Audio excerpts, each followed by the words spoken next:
All right, let's do this thing. Hit. Yeah, it has been a long time. Hit it. Just toast. I'm gonna think about it some. FOTMs, do you know what time it is? It's toast time. Toast featuring What was your Wi-Fi password again? I can't remember. That's toast. Yeah. I can't believe I surprised you guys with that. You guys know I always say something over those guys' names. I got you both. It takes a lot Just to like surprise I haven't me. been on the radio in a long time. You haven't been on it. It's true. I haven't been on the radio in a long time. It's been a long time That's since you've been really on the mic. funny. We're susceptible to seriousness. No, I liked it. It's a serious program. Welcome to episode 1904. 1904, Jeremy Hopkins tells me that was the year of the Great Fire. That's a good year, in except Toronto. for the fire. Yeah, except for the fire. We had a big fire, 1904. Of Toronto Mic'd, an award-winning podcast, proudly brought to you by Great Lakes Brewery. Order online at greatlakesbeer.com for free local home delivery in the GTA. Palma Pasta. Enjoy the taste of fresh, homemade Italian pasta and entrees from Palma Pasta in Mississauga and Oakville. Visit palmapasta.com for more. Toronto Maple Leafs baseball. Catch a game at Christie Pitts this summer. No ticket required. They were rained out yesterday. Fusion Corp's own Nick Iones. He's the host of Building Toronto's Skyline and Mike and Nick, two podcasts that you ought to listen to. RecycleMyElectronics.ca. Committing to our planet's future means properly recycling our electronics of the past. And Ridley Funeral Home, pillars of the community since 1921. Joining me today, returning for this 53rd episode of Toast, it is Bob Willette. Yo. And Rob Preuss. Hello. Okay, so right off the top, I do want to know how things are going with Bob. I want to know all about his time at Indy 88. I heard him on the radio quite a bit this past weekend, but I want to open things off right off the top. Rob Preuss, where the fuck were you on Thursday night when I made my headlining debut at the Alma Combo? That was last Thursday? Oh, fuck. How long do you think he rehearsed that in the car? Yeah, he's No, it just came to me right now. I can wing it. I can see him like practicing you can in a improv? mirror. Yeah, I can do a little improv. Bob's But no, the improv seriously guy. though, it was last Thursday. It's shit. Yeah, okay. Check your Can you calendar. come on, Rob? Okay. We don't do shtick on this show. I know we don't. So Never. remember, I heavily promoted on this podcast and on social media and on TorontoMike.com. I heavily promoted that you were going to be I playing know. live from 7 to 7:55. Then you were going to play Romantic Traffic. Then I was going to grab the mic for 90 minutes, and Yeah. you were going to be a part of that 90 minutes. know. And then there was a top secret grand finale. But you were a no-show. You did not show up at the Alma Combo on Thursday night. Are you trying to be mad at me now? You're not improving either. I still feel like I'm like in a daze. Like I can't believe that it happened. That it didn't happen. Well, tell us your feeling. We'll shut up and listen. Okay. Because Bob wasn't there either. I have but questions. Yeah, there's lots of questions. Tell us I what know. the fuck happened, and then we'll have questions. Do you want the full story? Yeah, Of course. Because This at is Toronto Mike. 8:45 in the morning on Wednesday, which was the day I was going to be driving here, Okay. my wife and I were going to be teaching some classes at a school, and we were going to move the cars. So she goes get the car to the garage. Wait, and there's multiple cars? we have two cars. That's going to key into my follow-up questions. Oh, uh-oh. Please continue. Okay. So we were going to move the cars, and the Toyota Corolla was parked on the road right beside the garage, right beside our house. Yeah. So I went to start it up, and it sounded like a fucking bomb went off. How, boom! Like just what? Yeah. I can't describe to you what it, and like the vibration and everything. I was like, what the fuck? So I turned it right off. Yeah, good I was idea. like, holy shit. I It's didn't like know. a mafia hit. Yeah. I was afraid it was going to explode. So then I tried a have second you time. seen The Godfather? Yes. That's what I was thinking. I'm like, holy shit. I talk shit politics in America, and like, what the fuck? I don't know. Maybe. You never know. So I tried it a second time. Again, I was like, Oh, he went for a second Good for round. you. I did. Good for because I you. thought maybe it was just an Because it didn't work. aberration. You didn't die the first time. Yeah. Try it again. But the second time as well, as soon as the boom started, I turned it right off. I was like, forget it. We got to go. So then we drive and we go to do our classes. And while we're at the classes, and as we were talking about it, and Leia says, maybe somebody stole the catalytic converters. Why would you think that? Why would you think because that? she's American. Yeah.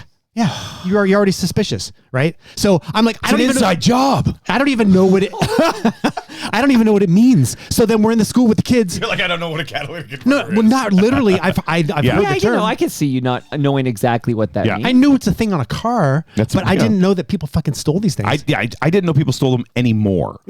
I know they used to steal batteries. Oh, yeah, and they used to steal. Yeah, but they have to get under the hood to steal the battery. Yeah. They only have to get under the car to steal the catalytic Okay, converter. but these are all things I didn't know even at this time. So for 3 hours, we're in the school, and as we're teaching the kids, I'm also Googling. What does it sound like when your car sounds like a fucking bomb went off? And catalytic converters, like are they stolen? And what came up at one of the links that came up said in the last 2 years, 65% of the thefts of catalytic converters have been Toyota Corollas. Good resale market. So I'm starting to think, holy shit, maybe this All right. fucking happened to us. And so we get back home, and I'm still afraid to start the car. And by now, it's afternoon. I'm afraid to start it. I go knock on it. There's a neighbor that has a bunch of cars. He owns a bunch of cars. So I knock on his door to see if he'd help me, because I'm like, I don't know if it's going to blow up or what's going to go on, but maybe you'll be with me. He wasn't home. Another neighbor wasn't Did you home. go under the car to see if something was missing? I looked, but I sort of thought Sometimes you might see, obviously they sawed off this part of my car. So online I saw a couple of pictures of what it might look like. So I looked at the back. They said it's below or behind the muffler. Yeah. Whatever. So I look under the car, and I couldn't really tell. But then Can you move the mic so Leslie Taylor can see your face? Just angle it. Sure. But angle it. You can angle it like this. He's showing you how to use a mic. I know. Very nice. My mic sounds nice. But then I went over to the driver's side and looked under, and there was it looked like a piece of frayed something. Okay. And I was like, it's either worn away, so maybe it's a natural occurrence and something worn off, or a rat chewed it. Yeah. But I don't know. I still don't know. Catalytic converters often just fall off. But I don't know what I'm looking for. So finally I get bold, and I'm like, because then I read, and it said, if you're missing a catalytic converter, you can start the car. It will be a fucking loud rumble, and but you can drive it. It's just that there's nothing between the exhaust and the drive. So it smelled like gas. It sounded like a Mack truck. Yep. So in this little Toyota. So I started it up. I've had some shit boxes in my time that had to drive. I'm like, this was even worse. I love a good shit box. I'm telling you. So I finally I'm going to just you ever start it that up. Neil Young song? Piece of shit, just piece of shit, piece of shit. Oh yeah, piece of crap. I think it was. Piece of crap. It's a piece of shit car is by Adam Sandler. Right, piece of crap. Neil Young. Continue. So I finally started it up, and I had to suffer through the first bang explosion, and then it was just like a Mack truck. And so we have a service station, which is like a couple of miles away, the guy that we deal with. So I'm like, I'm just going to take it to Joe, and we'll deal with it. So I'm driving at 5 miles an hour, because as soon as I gave it any gas. What's all this miles bullshit? It's a couple kilometers, whatever. I don't know. So I'm driving really slowly. Leia's following behind me, and we get to the service station, and I said to Joe, I don't know what it is. He looks under the car. He's like, yep, that's what it is. He knew right away. So he's like, just leave it with me. Yeah. So is it fixed now? Did you drive it here? No. Okay, so on What's it gonna Wednesday. cost you? So how'd you get here? I rented a car.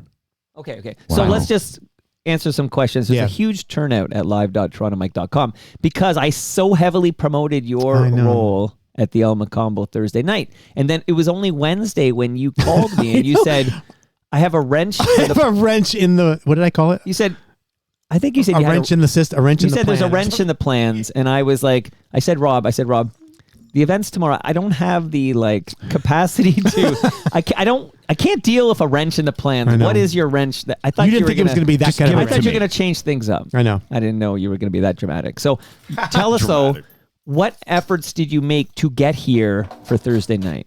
The efforts that I made, I had no efforts. I mean, basically, when I.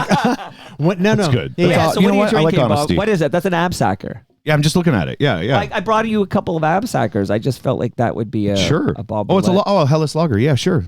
Thank you. I was just looking at it. On the mic. Oh, you want me to do it? I'll do it. Sure. Yeah. While I'm listening to the story. Absolutely. Yeah. This story might go a while. Yeah, there we go. By the time I called you, which was 3 or whatever. Around 3 p.m. Yeah.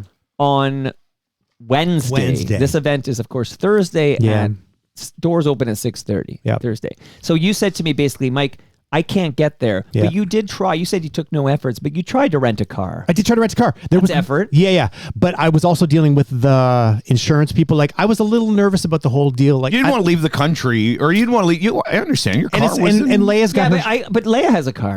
Well, but she's got shit going on. She was using the car. Yeah. She's a real estate agent. Yeah. Did she know you were part of this heavily promoted? Yes, we of course. were charging money for tickets. Yeah. Does she know you were part of this non-paying gig? Yeah, well, that did come into the picture. The efforts If to this was a paid gig, Well, even then, I can't say. But she's traveling to New Jersey and stuff, and I basically wanted to be there for the insurance. I didn't really know what the outcome was going to be because we hadn't heard back from the service station. Like he's like, leave it with me, and then he was going to try to figure it out and whatever. But the timing could not have been worse. Yeah, I was like, this is so close to that. Actually, I was supposed to leave at that day. Yeah, that day. So, anyways.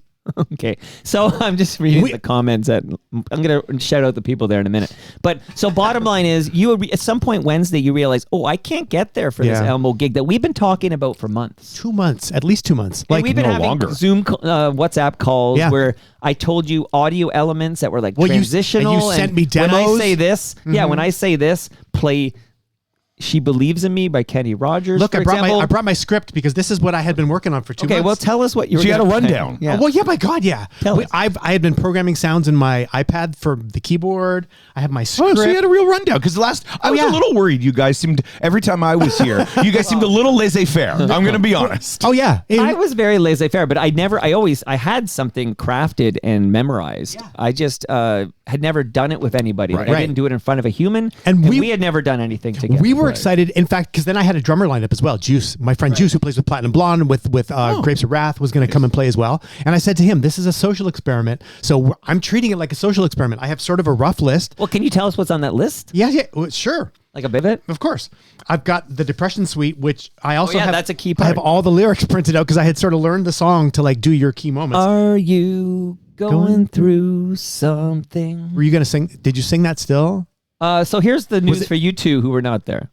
Because I should tell the listenership, the thorough recap of the Elmo gig is going to be on FOTM Cast. Of course. Cam and Stu. That makes sense. Because they were there. Yeah. Cam and Stu. You had to, we're going to get to you in a minute, Bob, but you had to work. I was on the air. Yes, you had a real good excuse. And Rob, you have a good excuse. Your catalytic converter was stolen and you couldn't get here. That's a good excuse. I'm not busting your chops. I'm just having fun with you. But what was my butt? I don't even... The singing the Tragical Hip song. That's good. Yeah. Oh, yeah. So the Tragical Hip. So I did sing... Yeah, I did You sing. did sing that bit. Yeah. So and we I sang, I am too. And then I also did the Don't You Want to See How It Ends. Yeah. So we have... that's where it's going. Yeah. It was recorded by Doug McClellan. Oh, he did record it. That's amazing. Because his BFF Blair Packham, who we'll talk about in a moment, was on the bill. Because he subbed for me. Last minute fill-in. But he was already going to be in the big finale? He was nothing to do with the show. He was going to be at the show. Okay. Drinking a beer. He bought a ticket to take it in as a fan of the TMU, right? Supporter of the TMU. And then I phoned up Blair. So this is how it went down. I'll tell you my part, then we'll get back to your sheet there. But you told me, you basically buffied. Yeah. You had a good excuse, but you buffied. Yeah. You're like, I can't be at the Elmo gig. And then my brain says, okay, I do have a lot of that 90 minutes where you were heavily involved. So I'm like, I can edit that, like I can change that up so you're less involved. Yeah. One part I needed you for, I needed you to play Heart of Gold. Yes. When I said I had a blood clot on the brain, like you were supposed to play Heart of Gold, and then I was going to be, time to take my blood thinner. But I kind of worked around that. But otherwise, I just cut out a bunch of parts that involved you. But then I said, okay, who's my plan B? And the first name I thought of was Blair Packham because he was going to be there anyways, and he could do a great 45-minute set. Like I had actually reached out to him before I even called you because I wanted to sort of try. Did you talk to him? No, I just sent him a text message, but I hadn't heard back. But I was trying to get some because I was so afraid to have to call you that I was trying to line up some possibilities. But what am I going to do to you? Disown you? Well, I don't know. But like, are you going to I'm going to replace you on Toast? No, but I feel responsible. I thought about it because we had done so much. We had done so much preparation for it that I felt responsible. I had spoken to the guy at the Elmo Combo about possibly doing a Zoom. I spoke to Andre. Right. I was like, maybe we can put. He wasn't even there, Andre. He wasn't. He had a woman named Vanessa do the. I don't know. Oh, Vanessa's great. So Andre is great. No sense of humor though. I was cracking jokes and she was very serious. You could have given her your cues and she would have done them for you. I have known Vanessa for years through working at Proud FM. No she's a great stage. Wow. She's a great sound person. Because she's through the Mike Shalhoub connection. Complete. Well, no, I think she was there before. Maybe I don't know. Vanessa's been around for years in this scene as a DJ. I know. I've worked with her at different gigs. Small world, right, Rob? Small world. But she would have.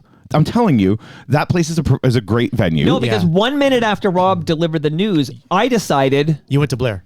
Well, 1 minute before I went to Blair, there was 1 minute between you giving me the news and me calling Blair. Yeah. I realized, I can do this 90 minutes with no one else on stage all by myself. And I basically started making lemonade out of it. Good for you. But Blair, who I phoned 1 minute later, said he was happy to do it. And because he did it, because we asked Melissa Stein, who's part of this show.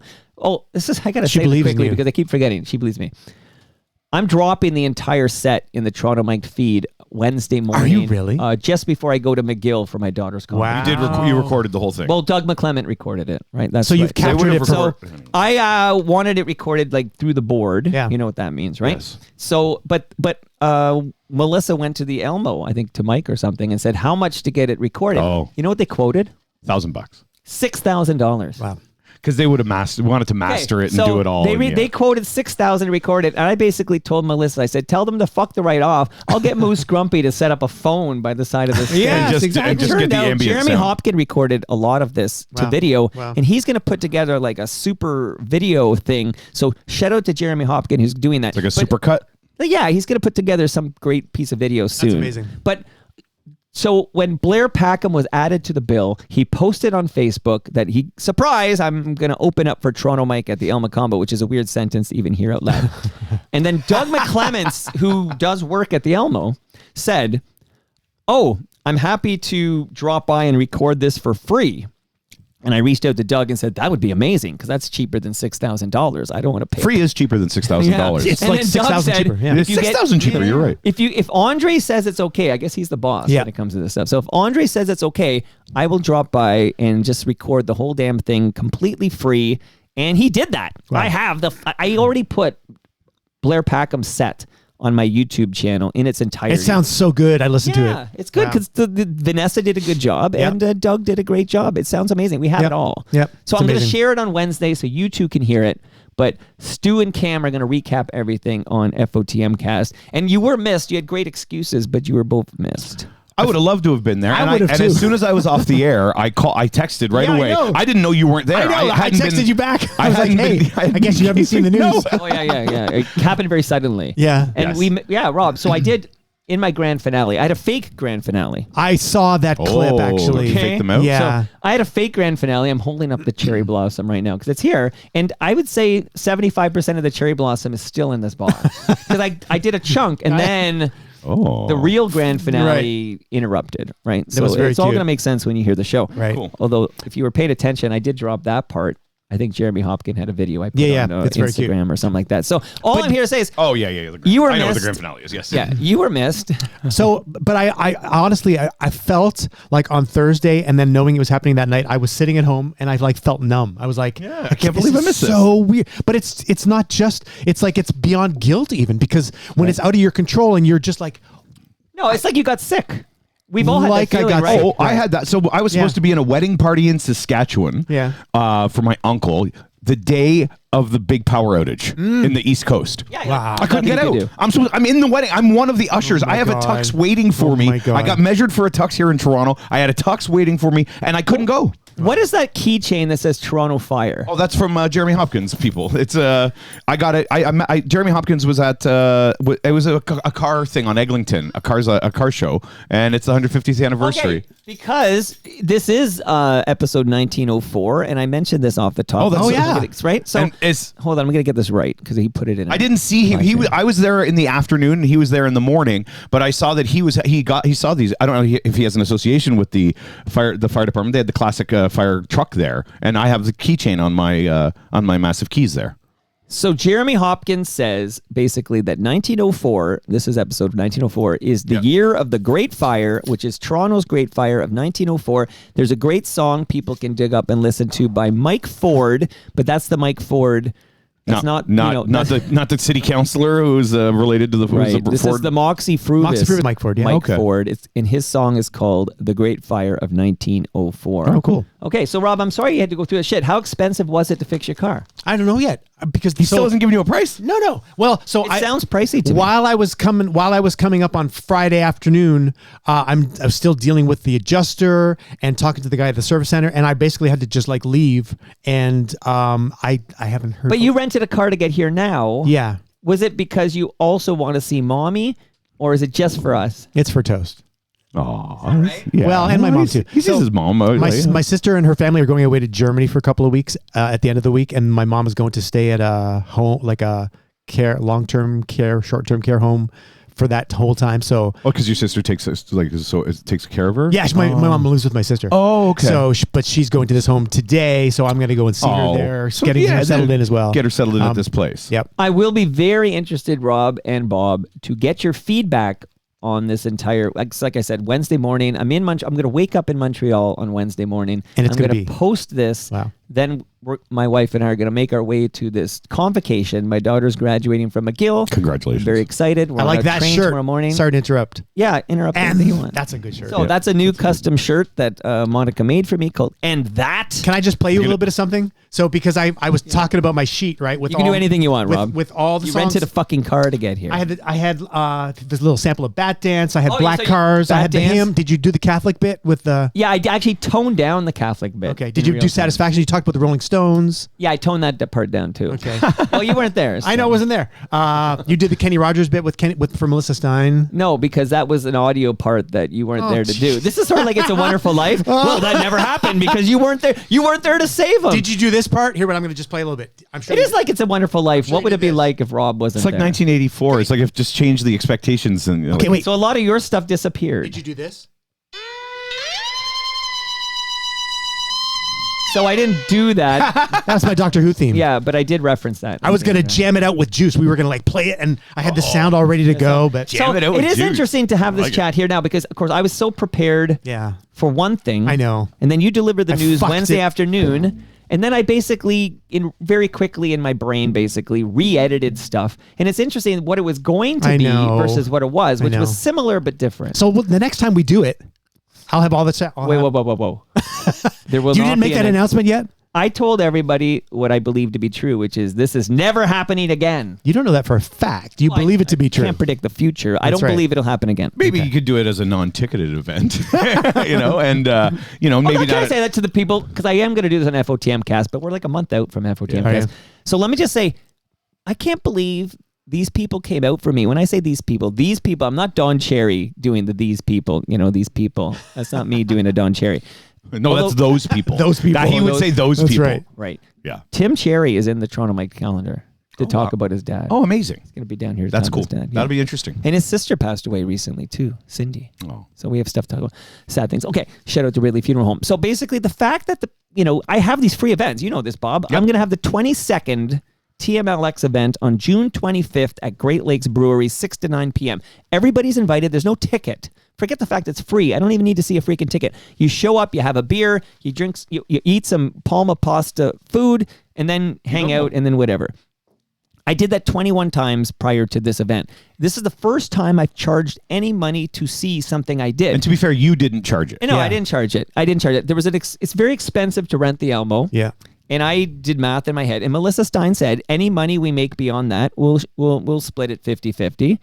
And I said, fine. I didn't expect any money to be made.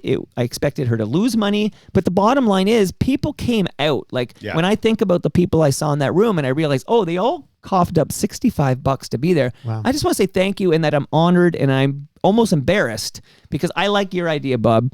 Do it somewhere for free.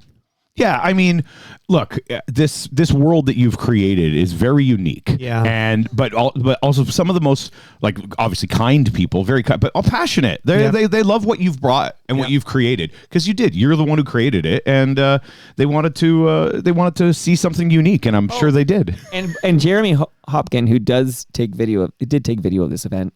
He's a good boy.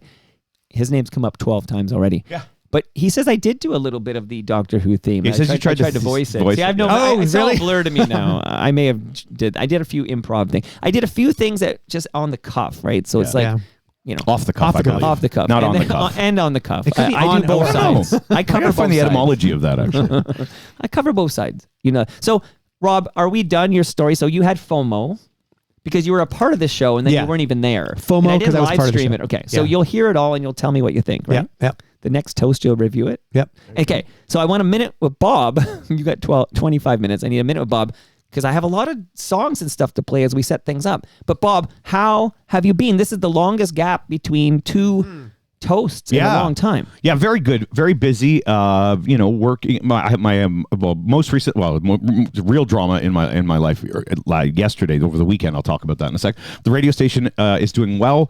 My evening show is doing very well, constantly in the top 3 of the city. That's amazing. Yeah, adults 25-54, adults 18-49, sometimes number 1. Wow. That's amazing. Number 1 with females 18-34. Don't you think that's amazing? You guys, you guys play great music. It's a though. lot Well, of yeah, but fun. I will say I tuned in a lot on the weekend because Bob was on. If Bob's Yeah. not on, I don't even listen to the station anymore. But when Bob's on, I want to hear what he's saying. But I heard "Shape of You" by Ed Sheeran. Like, that's the kind of stuff I'm hearing. Yep. Yeah, you're hearing some straight That ahead is, pop. if I told you 5 years ago, Oh, you would- You're going to hear "Shape of You" by Ed Sheeran. But I on also Innie, heard you'd be Frankie like, Goes what to Hollywood happened? this morning. You also hear Frank Goes to Hollywood. You hear OMD. Yeah. You also hear the Mumford and Sons with Chris I heard them Stapleton. this morning. Yeah. Right. So I think we've positioned ourselves as kind of and again, I'm not in programming. I'm just You an don't pick the announcer. music. Well, I do on Saturdays.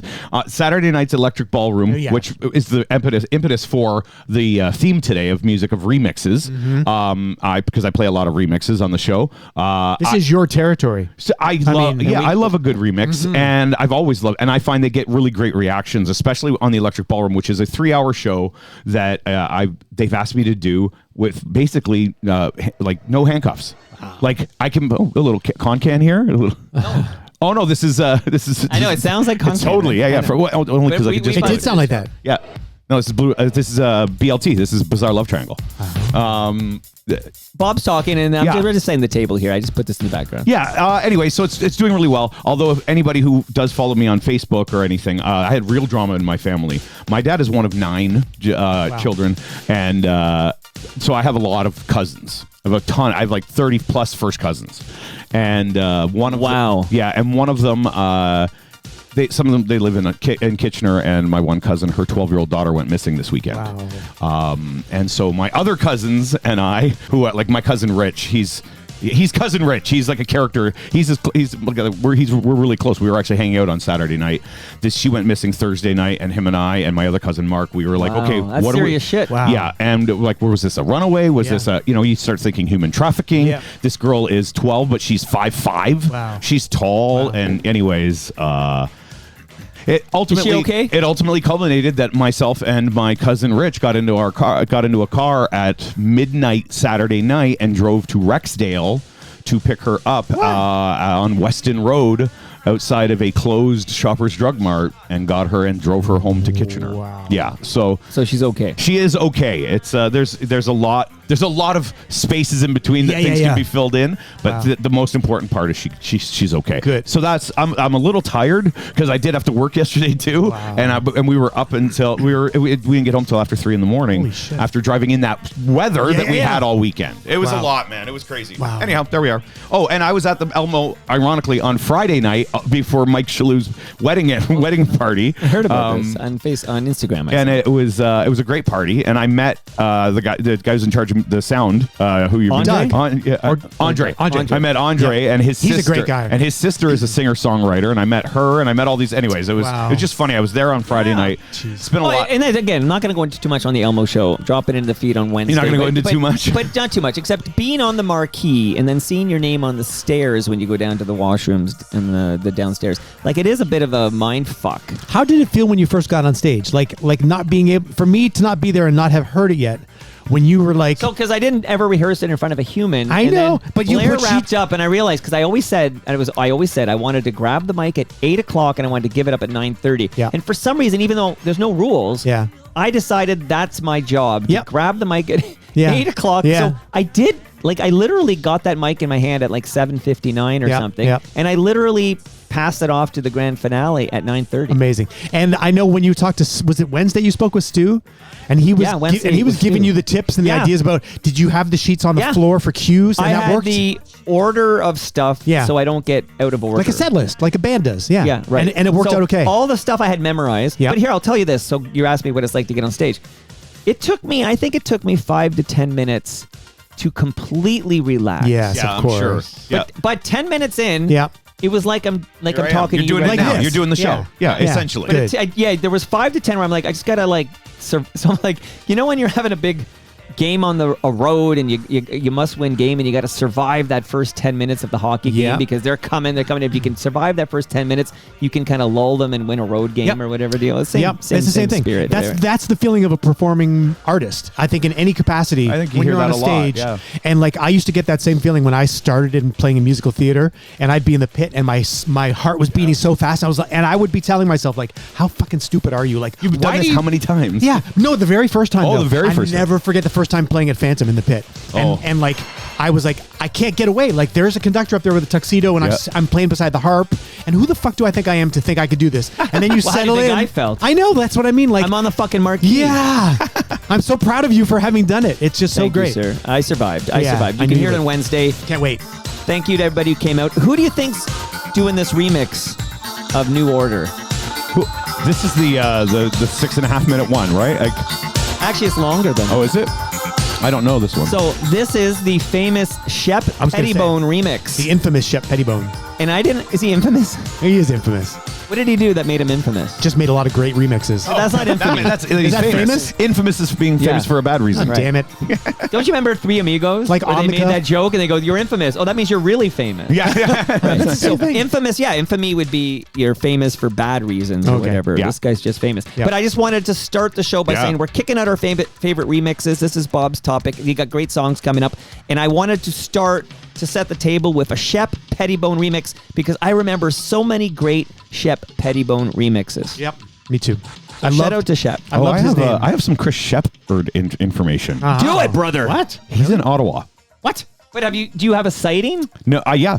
So who do you don't have to I give- can't say Okay. right now, but there's somebody there's you trust. well, ish. He's a listener to me on Indie 88, and he worked at CFNY in 86, Okay. 87, 88. Okay. He worked on the Retro Roadshow with them before. He worked with Marty with Streak.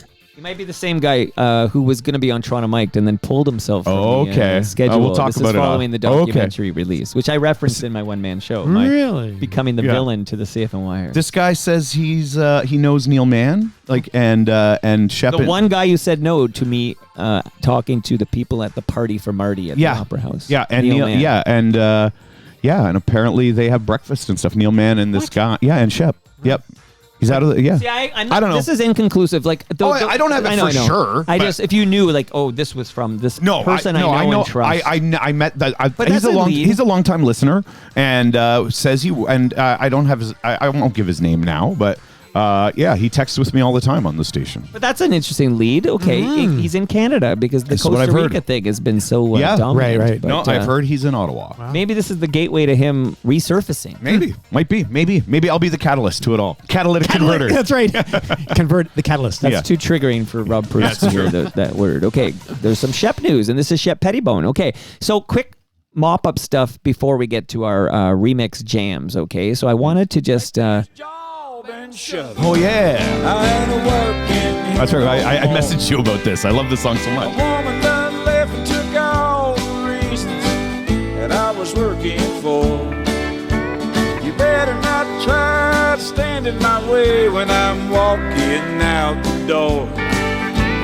Take this job and shove it. I ain't working here no more. But Bob, I'm playing this version first because this gentleman just passed away, but not the famous version. This is not Johnny Paycheck's version? No. The songwriter, this is the This songwriter. is the songwriter. Oh, it's him doing it. Oh, is this Yeah. guy who wrote it? Right. Who passed away? Who's passed away. Do you guys know the name of the guy who I sent wrote it to you. I can't remember what it is. No, I don't know. What was his name? I can't remember now. But I saw the stuff this guy wrote is amazing. Wow. John, by the way, the Mike Judge, Johnny Paycheck cartoon Oh no. I've never is seen it. so good. Wow. David Allen Coe. That's it. Yeah. Passed away. And He wrote wrote this song. Yeah, but what else did he write? Like he's like Well, this is his big one, I think, but I'm going to play the Johnny Paycheck now so you can compare. Okay, so this is the hit. Take this job That's and it, yeah, shove it. Shove it. Different key. Ain't working here no more. Yeah, you're This right. is the big hit. A woman done left and took all the reason I was working for. But I have a fun fact about David Allan Coe before we move on. David Allan Coe wrote a sequel song to this one. Do you know? You know there's a sequel song. I did not know that. Okay, so shout out to Ridley Funeral Home, David Allan Coe. His son had a podcast I listened to about country music called Rhinestones and Cocaine. But it might also be called Cocaine and Rhinestones now that I say it out loud. So, shout out to David Allan Coe, who also wrote this sequel song. Take this job and shove it. I ain't working here no more. My woman done left and took all of the reasons I was working for. You better not try to stand in my way when I walk out the door. Take this job and shove it. I ain't working here no more.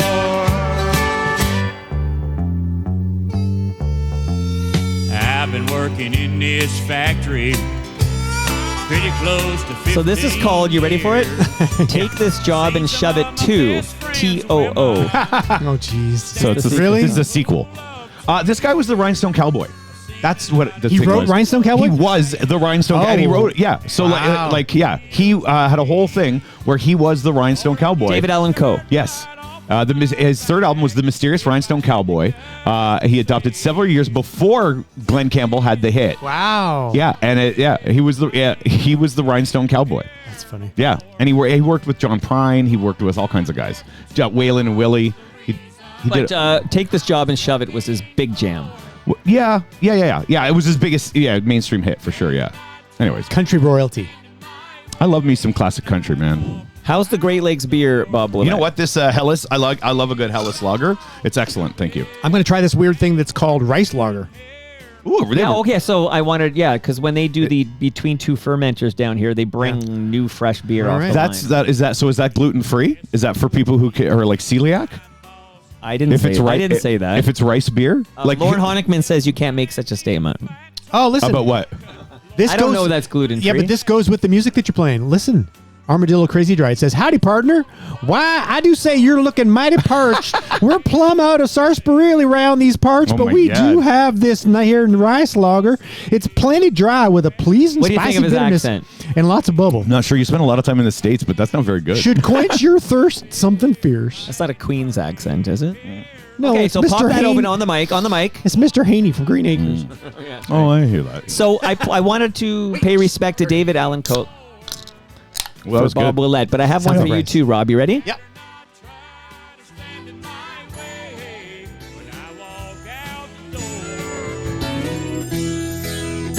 Oh, yeah, Dave Mason. Rip. Shut out. Shout out. Rip. Shut out. Shout out, Ridley. I loved this song when I was a kid. God. Just a song you know, Yeah. but I couldn't have named the artist to save my life. Really? Yeah. I only knew. If anybody said Dave Mason, I would think of this song and nothing else. Apparently, he did a lot of other shit. But he was in Traffic as well with Steve Winwood. Right. Have you changed your style, and do you think that we've grown up differently? Don't seem the same. Seems you've lost your feel for me.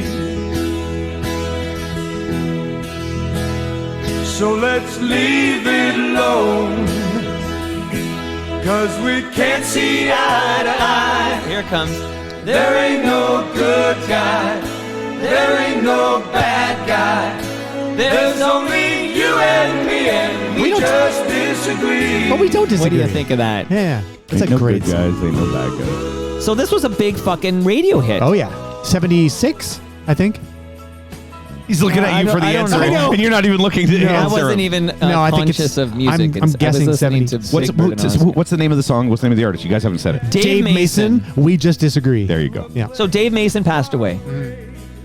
But you said he was in Traffic? He was in Traffic Oh, wow. in the 60s, yeah. with Not Steve Winwood. romantic traffic. Not romantic, but Traffic. Yeah. Which is a band that I didn't know Steve Winwood was in it. I don't know that whole thing. I didn't know he was that with them whole- when he was like 17. Hey, Yeah. did they have that song about high-heeled? Yeah, the low spark of high heeled Yeah. boys. Yeah. Ben Murgy kicked it out when he kicked out. Oh, wow. They are so good. I didn't They're know like them one of until- those bands I never got into. Did you watch the Bee Gees? Speaking of the Bee Gees documentary, Yes. it's so good. Yeah. Oh my god, I was like the Bee Gees. I love everything that existed before the disco era. Totally. so amazing Yeah. stuff. they Traffic were is a doing. band you could jump into So at any point. Yeah. Because I didn't know them until like maybe into the 1990s Sure. or whatever. Yeah. Working backwards with Steve Winwood. Yeah. And their music is so good. Yeah, So cool. like Steve Winwood for me is Higher Love. I know exactly. And then, Yeah. yeah. Which was remixed. No, not remixed. It was actually Remade. covered. It's a Remade, cover. right? Yeah. Covered by Whitney Houston. Yeah, and remixed by Kygo. Really? Yes, Wow. Kygo, who is when I was for the 15 minutes I was the program Okay. director at Virgin. On the live stream, Mike made an observation. So you mentioned that. So Stu Stone said, because I was going to have a cheat sheet and Yeah. put it somewhere, Yeah. like on a stand or something. And then Stu Stone said, no, Yep. make the font bigger and put it on the Yeah, ground. yeah. So when you're staring at your shoes, you're really seeing what the hell you're saying next. But Mike makes the observation on live stream that I snapped up my own set list after the show. Did I didn't you? want anybody to have it. Good for you. There's normally like a roadie will come out and grab it and Yeah. hand it to somebody in the That's audience. right. So that set list did not find its way to any FOTM in attendance because I took it. That's I said, funny. no, There you you go. don't get it. But again, it's all recorded, all going to be shared. Okay, so couple of passings there, but I wanted to do one more. But first, I'm going to talk about the song that was sampled, okay? So maybe I'll do some sponsor shout-outs while Lynn Collins gets going here. This is called Think, in parentheses, About It. But let me tell you something, the sisters are not going for that no more. Because we realized two things, that you aren't doing anything but that we better do by ourselves. So from now on, we're going to use what we got to get what we want. So you'd better think. Think of all the hip-hop songs that sample this. Okay, shout out to Ridley Funeral Home. Much love to Great Lakes Brewery, and much love to Palma Pasta. Who of you two wants a frozen lasagna from Palma Pasta? Bob Willette? I think I'm okay. Well, no, you know what? I'll take one. If you got one, He yeah. remembered his improv training, which is yes and. Yes, and. Yes. No, I just got to make sure that There's room in the freezer? Yeah. I know it. That's my life. God, I need a free. Don't even get me started. I need a deep freeze because, like, I have one of these IKEA fridges that's like only counter depth. It's horrible. Hate it. So I have a frozen lasagna for you, Bob Willette, Thank you, courtesy sir. of Palma Pasta. They're going to feed us at TMLX 22 on June 25th at Great Lakes That's great. Brewery. That's happening. Much love to Nick Iones, who came down with a cold and couldn't be. Like, listen to this. Oh, yeah. To make a thing go right. R.I.P. Same sample? That's from that? Yeah. Oh, yeah. It takes two to make it so all good. And now you know where Rob Bass and DJ Easy Rock got it, okay? It's from this Yeah. Lynn And now they're Collins together in heaven. That's right. Yeah, both died too young, so I'm Yeah. going to get to that here. Let's bring down Lynn and get to the subject of the matter here. Right about now. You're about to be possessed. I'm cracking open a Great Lakes. Do it.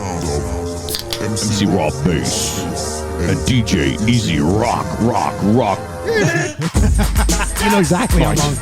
Yeah, I mean, we're of an age, Yeah. Bob. This was massive. Fucking I have song the was massive. I don't have the albums. I have the 45 for Joy and Pain and this. Yeah, well, I have they're the 45 so for good. both of them. I They're loved so both good. songs. I actually just played a remix of Joy and Pain last weekend on the Electric Ballroom. Sounded amazing, I bet. Sounds so it's good. so good. I love Joy and Pain. Yeah, me too. Like, I know this is the This is the one. big but hit. This is the Yeah. big one. But Joy and Pain, I love singing along that one. Yep. I'm Rob Bass and I came to get down. I'm not internationally known, but I'm known to rock the microphone because I get stupid. I mean outrageous. Stay away from me if you're contagious. See, I forgot when. I always go too early. So rest in peace. Shout out to Ridley Funeral Home. Rob Bass. Yeah. He was 59 Only years old. 59. Yeah. Much older than DJ Easy Rock Who was very young, 42 or something Wow. like that. What's going on there? My goodness, we lost a good one. This was a jam right here. But Yeah. that Lynn Collins sample, It's a holy great, shit. yeah, So good. I'd love to get that on vinyl, actually. I want to hear that. Okay, so just to wrap things up, recyclemyelectronics.ca. That's where you go if you have old cables, old electronics, old devices. You go to recyclemyelectronics.ca. Put your postal code in there. Did they take batteries?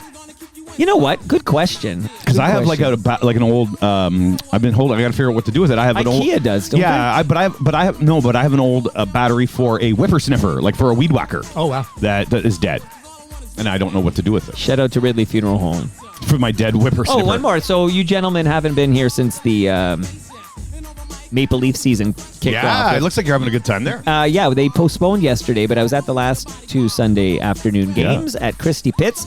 No ticket required, just like a TMLX event.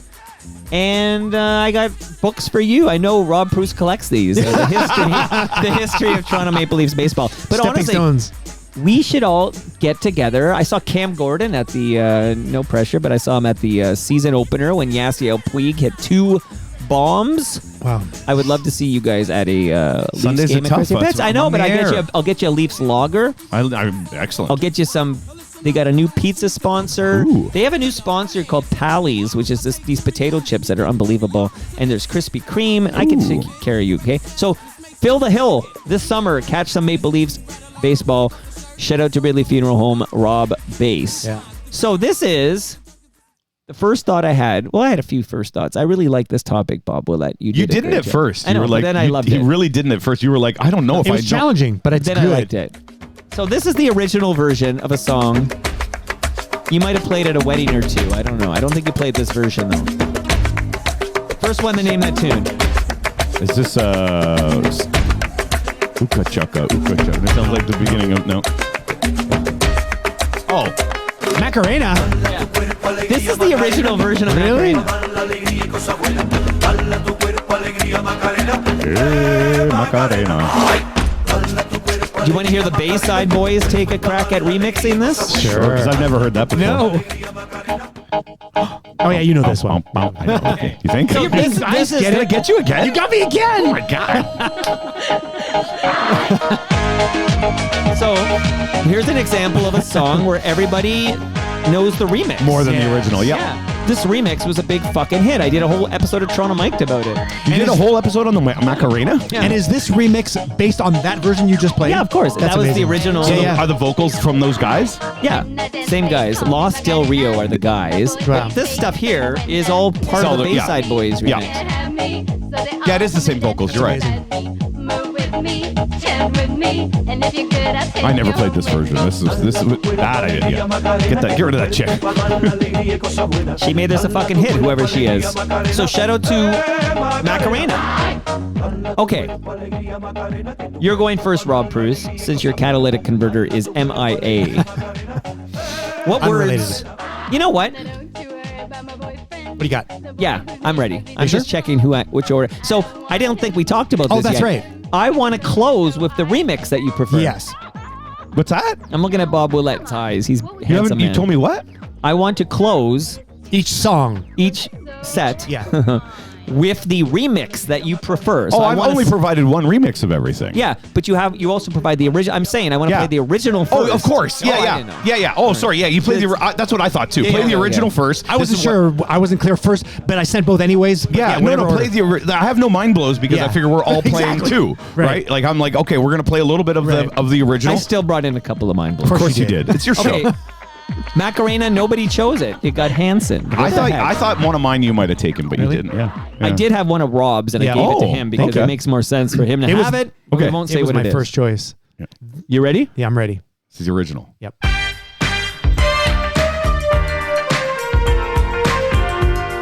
I gotta go to the live stream and see if they can name that tune.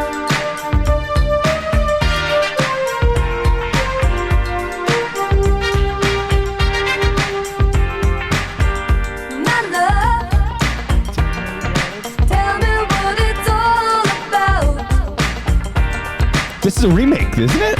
I think I'm with Bob. Well, we're gonna find out. We're gonna Is find it the out. same band? Same band, same vocal. Everything is the same.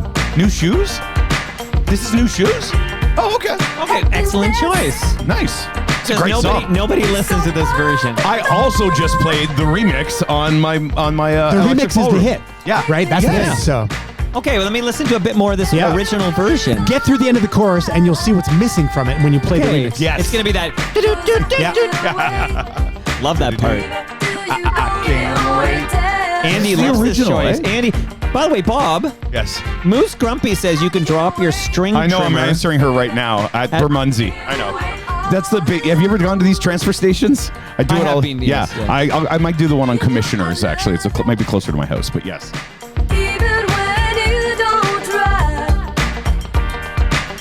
I feel we don't play as much of the original. Yeah, go to the new one. Go to the remix. Is it Yeah, okay? yeah. I'm afraid of Rob Preuss. So much better. I'm afraid of Americans. I'm afraid. Just remember, There's a remix of that. There are many remixes of that. Yeah, okay, here we go. Some Dead air. Some white space here. You call it white space, eh? We call it dead air. There in it is. business. That's Some what white we all know. space. The bit that Synth bass. and even the clap. Yeah. Clap's not there Nope. in the original.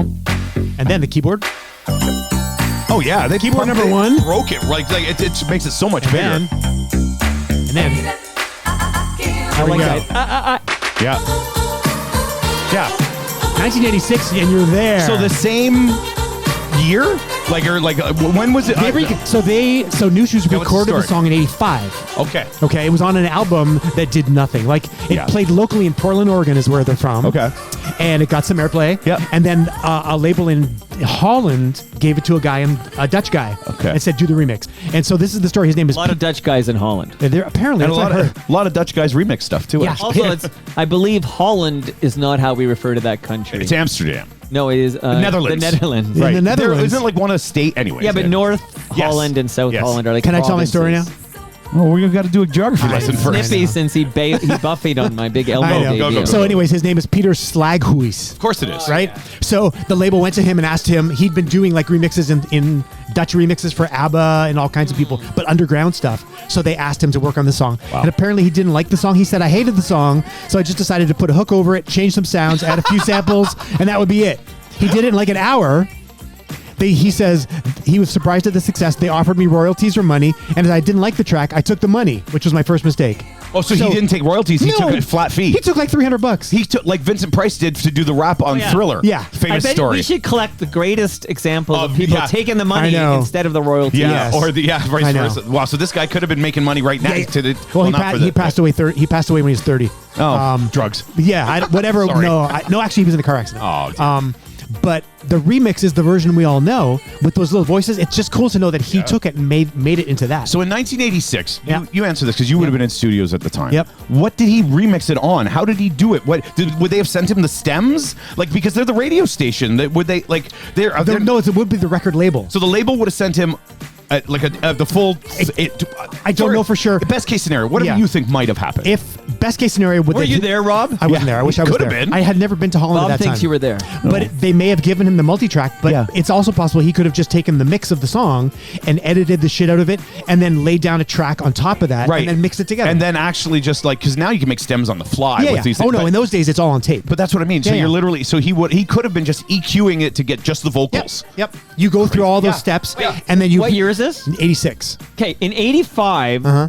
I had a remix of the Rock Me Amadeus. Yes. Yeah, Falco. Yes. Falco's Rock Me Amadeus. The remix, the Salieri remix, I want to call it the Salieri. Salieri. Yeah. Okay. That I liked Rock Me Amadeus, the radio edit, yep. but this remix was next level. It was I'm just so shouting good. it out because that was 1985, and I know. I fucking love that remix. Wasn't it great? And there's that was the era when it was just starting to happen because sampling was coming into play. Yeah, and, and you could actually record a bit and then play it and retrigger it, whatever. That was the Casio at home. I had a Casio had Casio, that. the That's right. SK10 or whatever it Yep. was. Tiny little thing where you could actually. I remember sampling my own voice. Yes, on the SK1. or on the SK1. Yeah, that's it. Yep. But at that time, the high end shit was like $50,000. that. There were Fairlights and Sinclaviers Yeah. and things. So of course those things existed in the high end in the studios, yeah. But you still had to manipulate the tape and play the parts, Right. and like there were ways to It all link it came up. from hip hop too, Yeah. right? It all came from New York City, Yeah. from Brooklyn and Harlem, and amazing. all that original stuff. So this is I didn't actually know at the time. I just knew this was the song. This was the version. Yeah, I so never to did. go Well, none backwards. of us knew That's that great. first original fucking No. existed. No. So Right? it was a Only great people in discovery. Oregon. That was Only the people in song. Oregon And do it. talk about a difference. What a better song that Yep. remix is than Yep. the original. Yep. And what other? They had a couple other great songs on that album as well. New Shoes. What's it called? Oh, there's like two other singles If it you would comes know. to you later, spit it out. Yeah. We'll figure it out. So, you know what? Somebody in the chat will look it up. That's right. Somebody in the chat, give us the discography of New Shoes, because I've known that song forever. Yeah. I love that song. Yep. But if you said to me who sings that song, I don't think I remembered it was New Shoes. I kind of always knew the name because it was so I'm at weird. the point of no return. Point of no return. That's the other one. Yes. But I think what Kevin happened. Costner movie, right?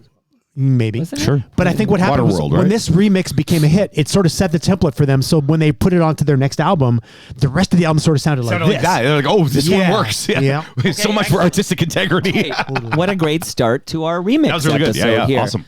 Bob Willette chose this topic. Yeah.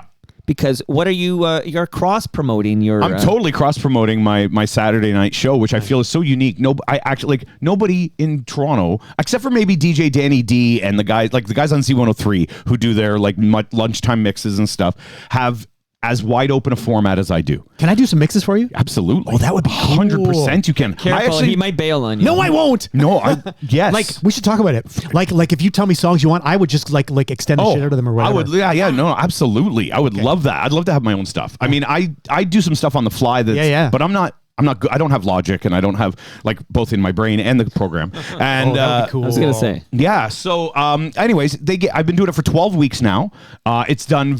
It's so funny. I mean, on Saturday nights, there's the amount of meters that are out there. Again, it's always a sample size issue when it comes to radio, but it's been doing quite well. It's been growing since I took over. And Saturday nights, your penis? So the amount of meters on my penis. Oh, there's a lot of scrotum talk in my one man show. I'm just letting you know. You have the balls to do that. I didn't say. By the way, I never said my testicles grew.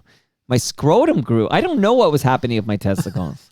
I was a baby. This is all going to make sense after you hear them on Wednesday. I really can't wait to listen to it. Well, then, this will be discussed on FOTM Cast, my scrotum. Good question, though. I now need to take a note to ask my mom, did my balls grow with the scrotum? Or was it did just my a big balls, sack of skin? Did my balls, because apparently I didn't know this. It was like a balloon, right? I wish I was there. Oh, so it was just a balloon. It wasn't just the sack was big and Right. and did the actual, did the ball, did the meat and did the, Right. did the kibbles and bits? Did the kibbles grow as well? That's a great question. Yeah. I'm going to find out. You should find out. I'll find out for because we can't FOTM answer Cast. that Ask question. your mom. Get your mom on line 1. Yeah. Okay, Right now. Chris Ward says Point of No Return, 1993 with Bridget Fonda.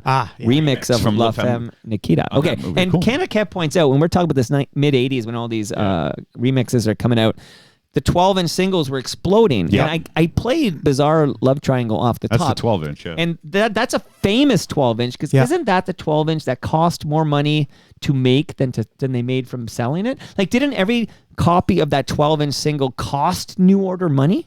I don't know that story. Something about the way they made the vinyl and the cover, the production sleeve. of it. The production Something cost. about the Yeah. production of it Wow. meant that every time they sold, and it was a very, very big seller. It Also, still didn't recoup the cost. you wrote Romantic Traffic, Rob Preuss, with Gord Depp. Yep. Right? Yeah. Gord Depp's Nova Heart, which he wrote on your keyboard, right? Yeah.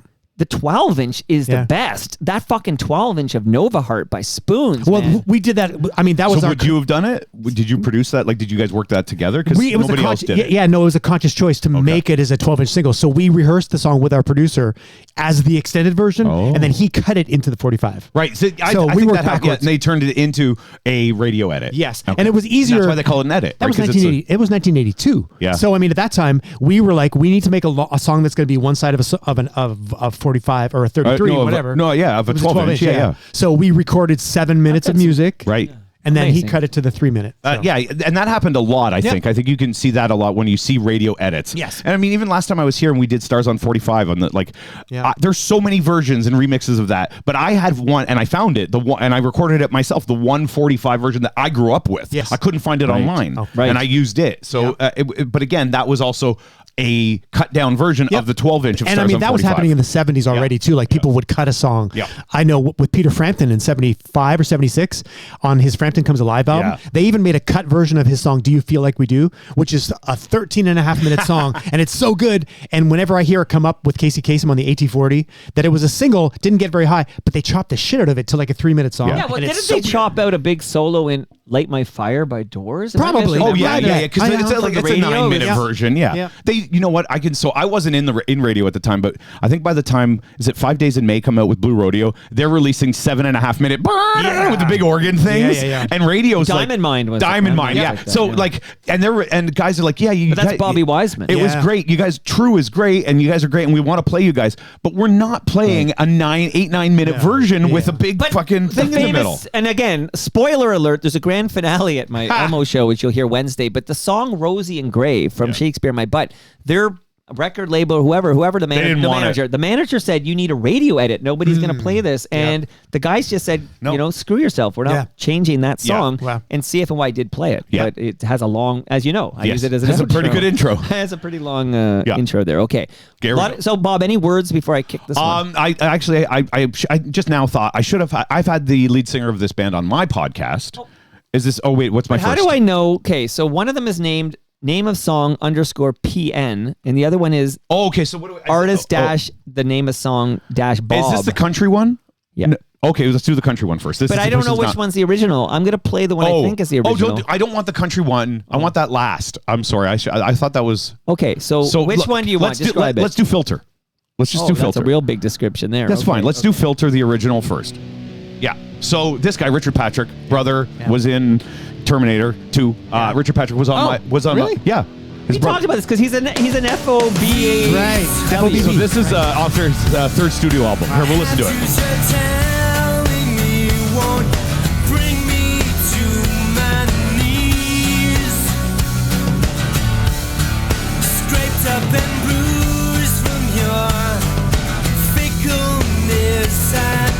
We'll just get to the first chorus and we'll.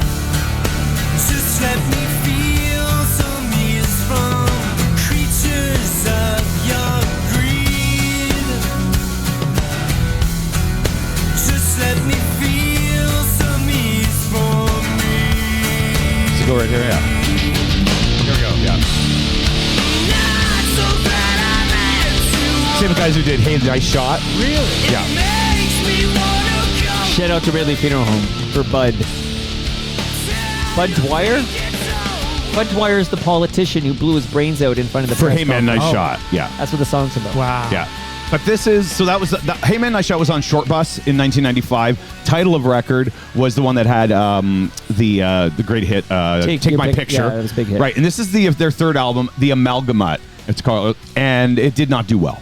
This got very little radio play. It didn't play at all on the Edge. It was I was there. It's 2002. I'm at Mojo Radio at the time. Oh, wow. But what it did get played. What did happen is, and I talked to Richard Patrick about this, about getting your art remixed. It's your art. It's your thing. Like art. And he said his quote was something like, "You can't be precious about these things. You have to just let it go. Once it's out there, it's out there." And so the Executioners, very famous rap group, remixed it, and this is the Executioners remix. Oh, wow. of. And by the way, the song is "Where Do We Go From Here?" Isn't it? So this is the remix that we used to play on Club 102. It's called Where Do We Go From Here? That's cool. This is the remix. Listen to this. Wow, I love it already. Just wait till it's like really good.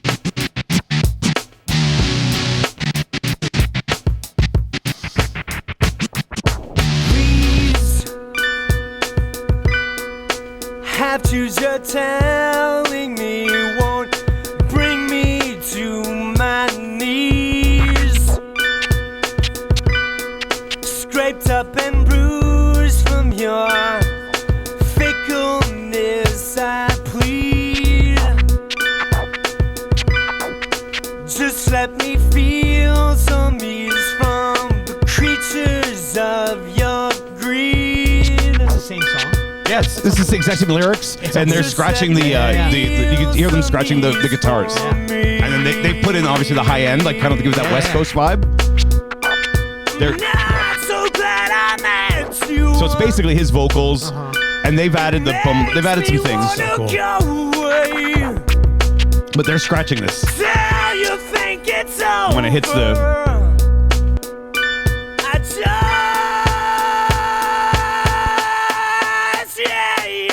yeah. Where do we go from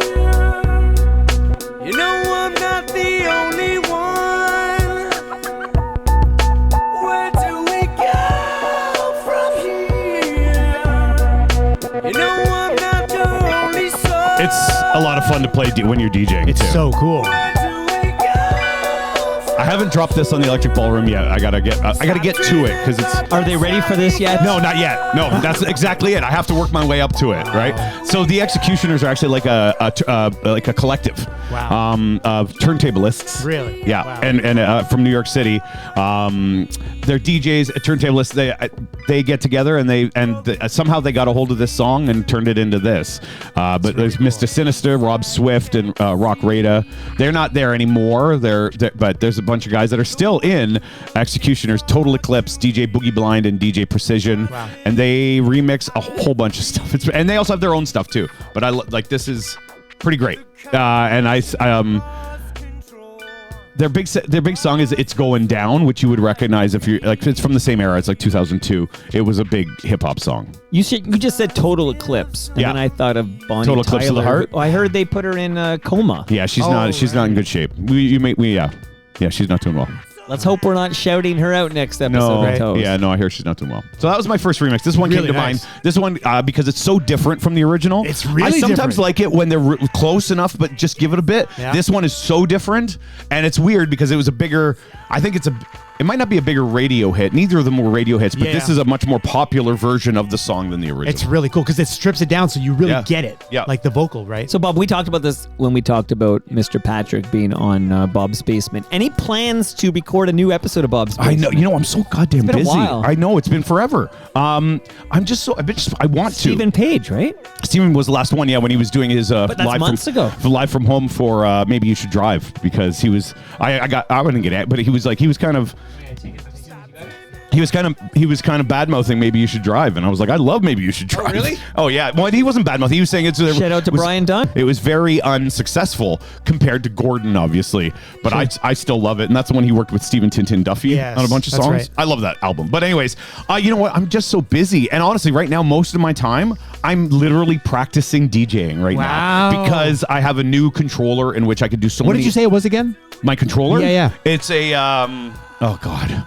Not That's Mackie. a Drake song, Controller. No, it's Mackie is the mixer. No, Mackie's the mixer. Yeah, Right. but the mix, but this is a mixer as well. Like it's all in one. The piano in this reminds me of the Succession theme song. Really? It's a Pioneer DDJ. Pioneer, okay. Pioneer DDJ. I have the SR2. Wow. Which is like a mid-level. Like it's not even. This is like a probably. They don't make it anymore. The one I had. I got. I'll give him a shout out. I got from Tom Hall at Nth Degree Entertainment. Cool. He set me up with it in exchange for some mentions and whatnot. Nth Degree Entertainment did my sister-in-law's wedding. They do all. They're Pretty really sure good. Tom guys. Hall was a legendary country artist. Yeah. Tom T. Hall. Tom T. Hall. Yeah, that's. I didn't say it was the same guy. Yes. Tom T. Hall did I Like Beer. Yeah. And but yeah, Tom Hall does it's Nth Degree Entertainment. Tom Hall used to DJ, still does for now for Boom for 97.3. He does all their retro nights. He does all their retro remixes. Never heard and of stuff. Yep. Yeah, Mike Boom. Yeah. Never heard of Boom. Okay. There we go. That was the first one. I enjoyed that very much because I'm actually not particularly familiar with that song. But I did say this when he was on your show. That's what I was going to say.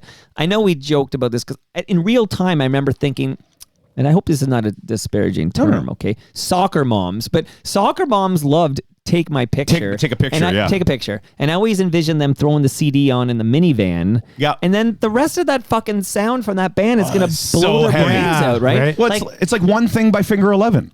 Think about the song "One Thing" by Finger. Right. There's so many or extreme. I feel like we've done this, talked right? about. We The haven't talked about. Outlier Jams, we've done this. That's right. Extremes more than words. Yeah. Right. Like that don't sound like anything else they Or do. Mr. Big. Yeah. Mr. Next to Be With You. Yeah. I talked to him about that, and actually, I saw him live after that. That they were here. That's the reason I was talking to him. He was coming into town. He was playing with Ministry and Rob Zombie. Oh, wow. And he opened and he played like 3 songs, and then take a picture, and then afterwards he's like, he goes, now I watch everybody's face go, oh, that band. He's like, that's no, amazing. he knows. He's very aware of what he Sure. does. Wow. Yeah, he's like, oh yeah, that's us. And then they ended with Hey Man, Nice Shot, which was amazing. Amazing song. Okay, I'm excited to kick out my first remix jam. You guys ready? Oh, wow. Yes. The original, everybody. It's from the album called Crystal Castles, so 2010. This is Crystal Castles. These vocals are by the member of Crystal Castles, Ethan Kath. So this is a cover, obviously. Yeah, we'll get to that. We'll get to that.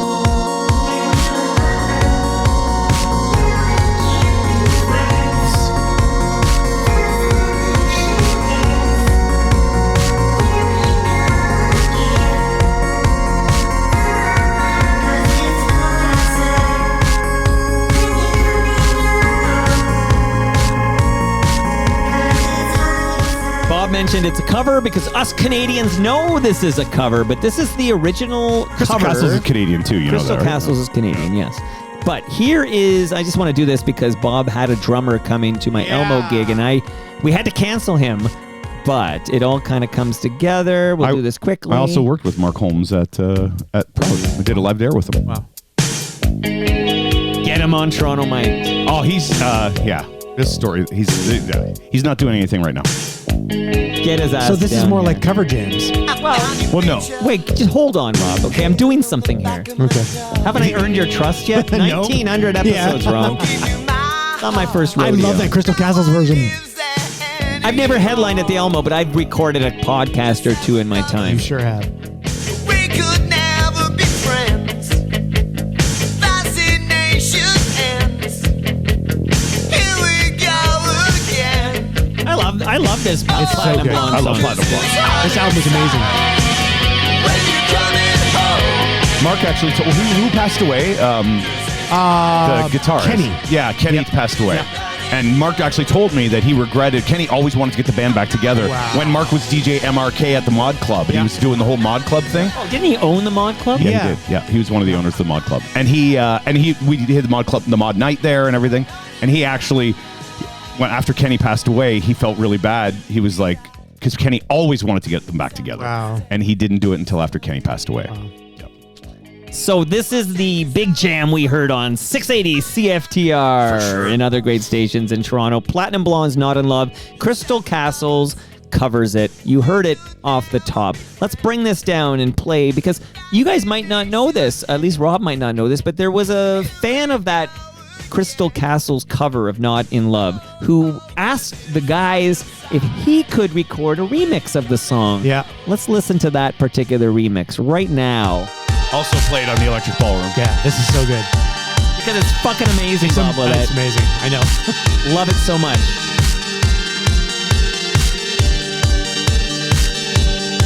I saw your picture. So cool. On the back of my door. Wonder if Rob's ever met this guy. Nope. Won't give you my heart. No one lives there anymore. And we were lovers. Now we can't be friends. Fascination ends. Here we go again. Oh, 'cause it's cold outside. When you're coming home. 'Cause it's hot inside. Isn't I in love? I'm not in love. I'm not in love. I'm not in love. I'm not in love. Could it be that? 16 years after this remix was released, and it still sounds amazing in the headphones. It really is So so good. good. It's timeless, right? Really. So good. Yeah. Source material is pretty good. Yeah. You know, like the lyrics are great. I actually have the Graham Norton show, and there's a singer, and I don't know who. They have a great story about meeting Robert Smith. Yeah. Like they were at a studio, and Robert Smith was there, and Robert just walked up to him and was like your stuff or something, and moved on. And I can't remember who it was. Wow. But I was just thinking, like, that's the kind of person you would blow your mind if they walked up to you and knew you. But he's also the kind of guy, if he walked down the street without the eyeliner and You with might his not hair recognize. on a hat, Yeah. you'd be like, who's that guy? Yeah. Yeah. You'd think So you good. were meeting Edward Scissorhands. Yeah, It's that's true. right. Yeah. Okay. Robert Smith of The Cure asked the guys at Crystal Castles for permission to remix, and then the guy whose vocals you heard in that original version, Ethan, said, yeah, well, what if you recorded your own vocals and we made a remix with that? That's so cool. And that's what you're listening to right now, released as a non-album single on October 26, 2010. Wow. There was a music video, played a 16 lot years ago. on CFNY, and I fucking love this song. It's so good. And it was so exciting for us as Canadians when it Yeah, came to out. hear Robert Smith. Ooh, he liked it. Yeah. But it's amazing. We were Platinum Blonde heads. I used to Yeah. buy Hostess potato chips, and they had like CanCon artists in there. And the little And Platinum Blonde was one of Platinum Blonde, Glass Tiger, Yeah. probably this motherfucker over here. Corey Hart, We did a New Year's Eve show. Brian Adams. I think. remember those. Yeah. New Year's Eve 1984. It was Corey Hart, Spoons, Platinum Blonde. Yeah. Yeah. Amazing.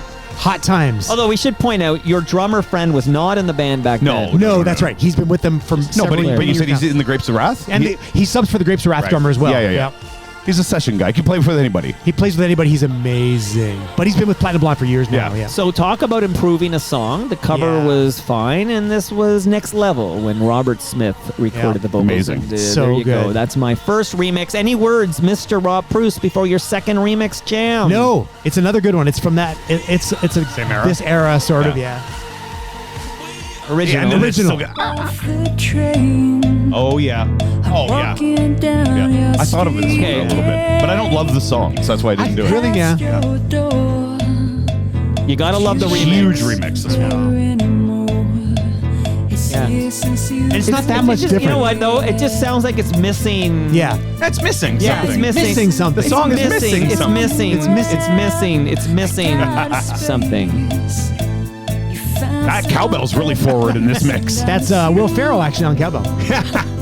You My son- almost got me. The night of my Elmo gig, I was chatting with my oldest, who was at the show, and he goes, "Dad, don't take this the wrong way, but I did not expect it to be that good." Oh, that's really? nice. That's the best review. I'm That's gonna amazing. Yeah. put that up here. You know, get that in quotes, put it up in, yeah. Don't take this the wrong way. His You're actually expectations funny. were Yeah. lower than he was. Very Well, yeah. that's, you know, how I And go he's through been thinking life. about parts of it ever since. Like it resonated. Oh, nice. With him. That's great. So this is missing something, Rob. Kick, what the kick fuck? the remix. Because it's Kick basically it! the same. Okay, let's kick out this remix of Missing. It sounds like a Genesis song. Well, they changed the cowbell to whatever that Yeah. noise is. It's just like it sounds like Genesis. I'm walking down your street again and past your door. There's so many remixes of this too. It was hard to like find the Find the actual one you radio the one, edit. yeah, the one. There it is. Yeah. It's so 1995. I mean, that's what it is, right? Now you disappeared somewhere. I got a space. It's like one of those beats that just sounds like it was everywhere. Well, it's very reminiscent of Back to Life. Yes, It's that's Soul right. to It's a Soul. little that sound- faster. yeah, a little Yeah. faster, but very reminiscent of One that. step beyond Milli Vanilli. You know, Yeah, those are that the new Jack FOTM Swing Yeah. sound. Those are yeah. FOTM jams you're talking Yeah, I about. know, I know. It's that era. But Todd Terry, Todd Terry, yeah. this came a year after they released it on their album. Yeah. And it was a single apparently originally, but it was sort of like it's that mellower version. Yeah. So this, I mean, in those days, This is the like, one everybody the knows. dance club version really helped. I actually, why does my brain think there's another version? There of is it? another there's version. lots of There is. versions, There's yeah. there's another version we would have played on like Club 102. Because Yeah. this Yeah. is close, but not quite the version I know. The Todd Terry's the big one. Yes. But is this the radio edit of This the is the Todd radio Terry? edit. So this is Oh. the radio edit. Yeah. There might be the 12-inch edit, like the full edit, that Yeah. might be the one you know. Probably. But it sounds very similar. Yeah. Yeah. There's a bunch. On the live stream. Oh, here I'm we so go. loud here. I want to shout out Andy Pandy, who I saw at the Elma Combo. Good to see you, Andy. And I winked at her when I referenced New Kids on the Block, as I promised I would with Stu Stone. Okay, Why would you say that? I make promises to my listeners. Yeah. Bob, you understand. Chris Ward, I mentioned him earlier. Chris Ward is here. Hey, Ref is here. Hey, Ref, we missed you at the Elmo. Jeremy Hopkin, who took some video, it's going to be released shortly. I'll share it via my social channels. The on exclusive TorontoMike.com. Jeremy Yeah. Hopkin edit. Well, Yeah. he was so amazing. He moved around. He had a tripod. Did he and then really? And there's Wow. I haven't the opening part where he's coming in from the back of the nightclub thing, and it's like you're watching an HBO stand-up Cool. special. I or actually, you know something. what? I've been wanting to have Jeremy Hopkin on in the basement, like on the basement. Just prepare to be funny because he will be very straight. That's man. fine. You need to be Prepare to funny be funny. because he's Yeah. because but he knows I'm a Toronto freak. I Yeah. grew up here. My family. I just did my ancestry DNA. Wow. Like we are 100%. I've been here. My family's been here Found forever. out you're related to a serial killer. Yeah, of course. Like I had any choice. That's right. I didn't, but I like all his posts, everything he does about Toronto fascinates me. Like I love Hugh Garner's book Cabbage Town. Like I love stories about Toronto, and he's so good at it. Well, speaking of that, I'm recording later today with another guy. He's no Hopkin, but this Adam Bunch character. Oh, he does good is stuff, coming too. over today Oh, to nice. talk about unknown wild Toronto Toronto stories. You've had him on before, and I loved This his is his visits. third visit Okay. in 3 years. He's really cool. So, but I want to say Jeremy Hopkin is the reason that my Elmo show happened. But I explained that in, in the Does thing. Jeremy but have his own podcast? No. He should.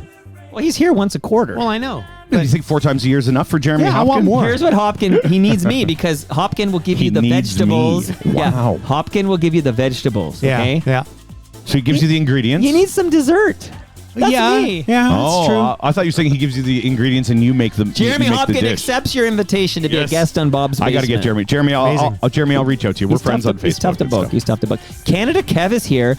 My God, I didn't know he was at the Elmo gig, and then afterwards, when I was walking around the crowd, I saw Canada Kev, and I was just happy to see Canada Kev in the crowd. By the way, my fake business manager, Melissa Stein, told me I should be in the green room while Blair Packham's doing his thing, and I should come out. And I said, no, I want to be with the people. I want to hang with everybody in Yeah. attendance. I couldn't imagine hiding out backstage. Did you hang out when, before the show, like when Blair was playing as well? Yeah. Good for you. I listened to Blair with Yeah. it. I talked up people in Great. at the She wanted you to make it like so. It Yeah. was like exclusive. Like Right. it's like here And he then- comes. And Yeah. Mike Shalhoub wanted a big voice to say welcome. Yeah, yeah. to Sure, and of I course said no. Mike's a I'm stand. gonna thank Blair. Mike's a showman. Yeah. I said I'm amazing. going to thank Blair, and I'm going to start talking. I'm into like a you. I microphone. love. It makes me feel better too when I'm doing a gig to like be with Yeah. the people. I literally was in the crowd, and then Yeah. Blair was doing his final And you song, walked and I up. looked at my watch, and I walked up, and I thanked Blair, and I started. And Amazing. everybody and the other two are like, oh, what a waste.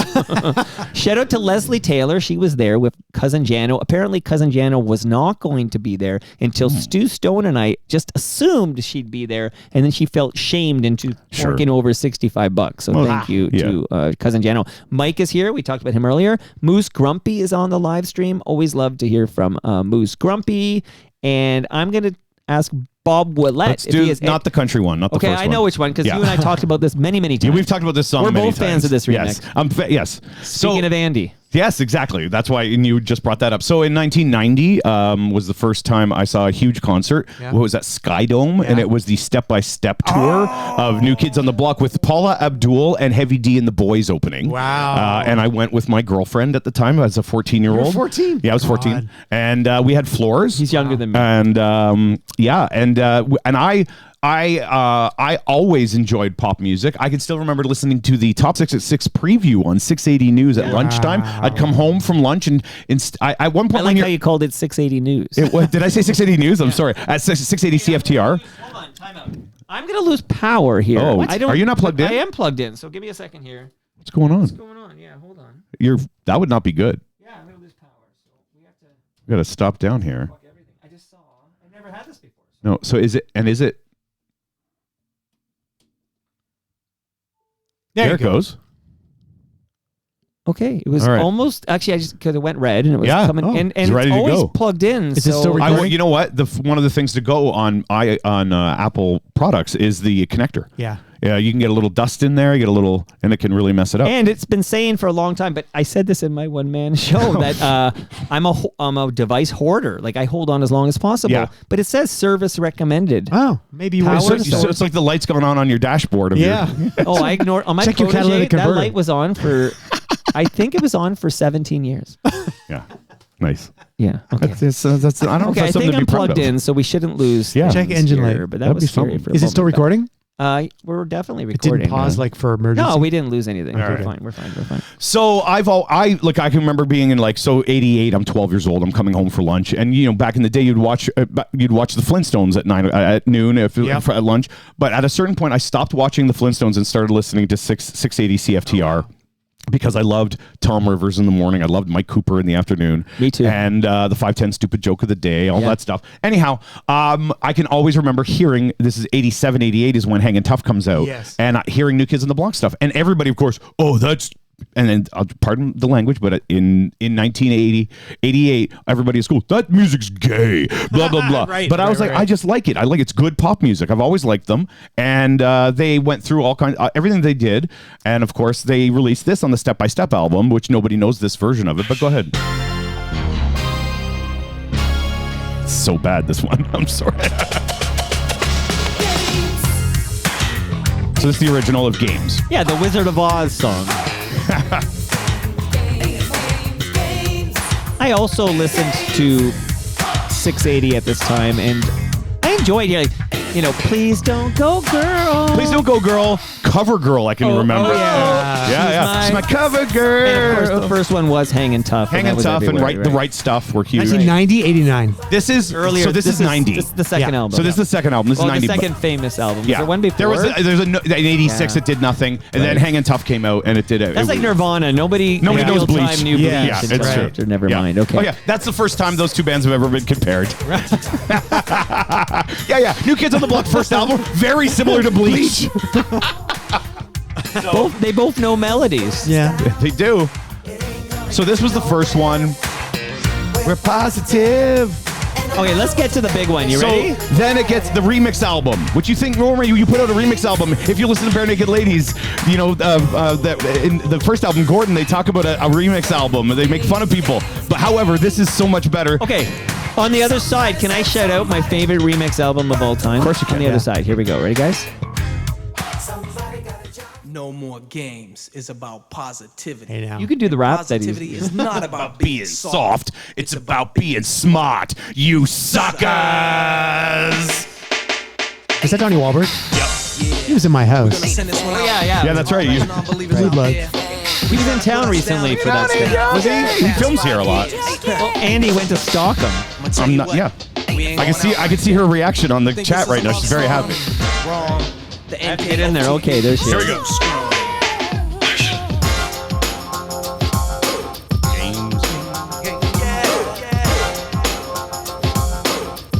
This is the same song we just listened to. That's amazing.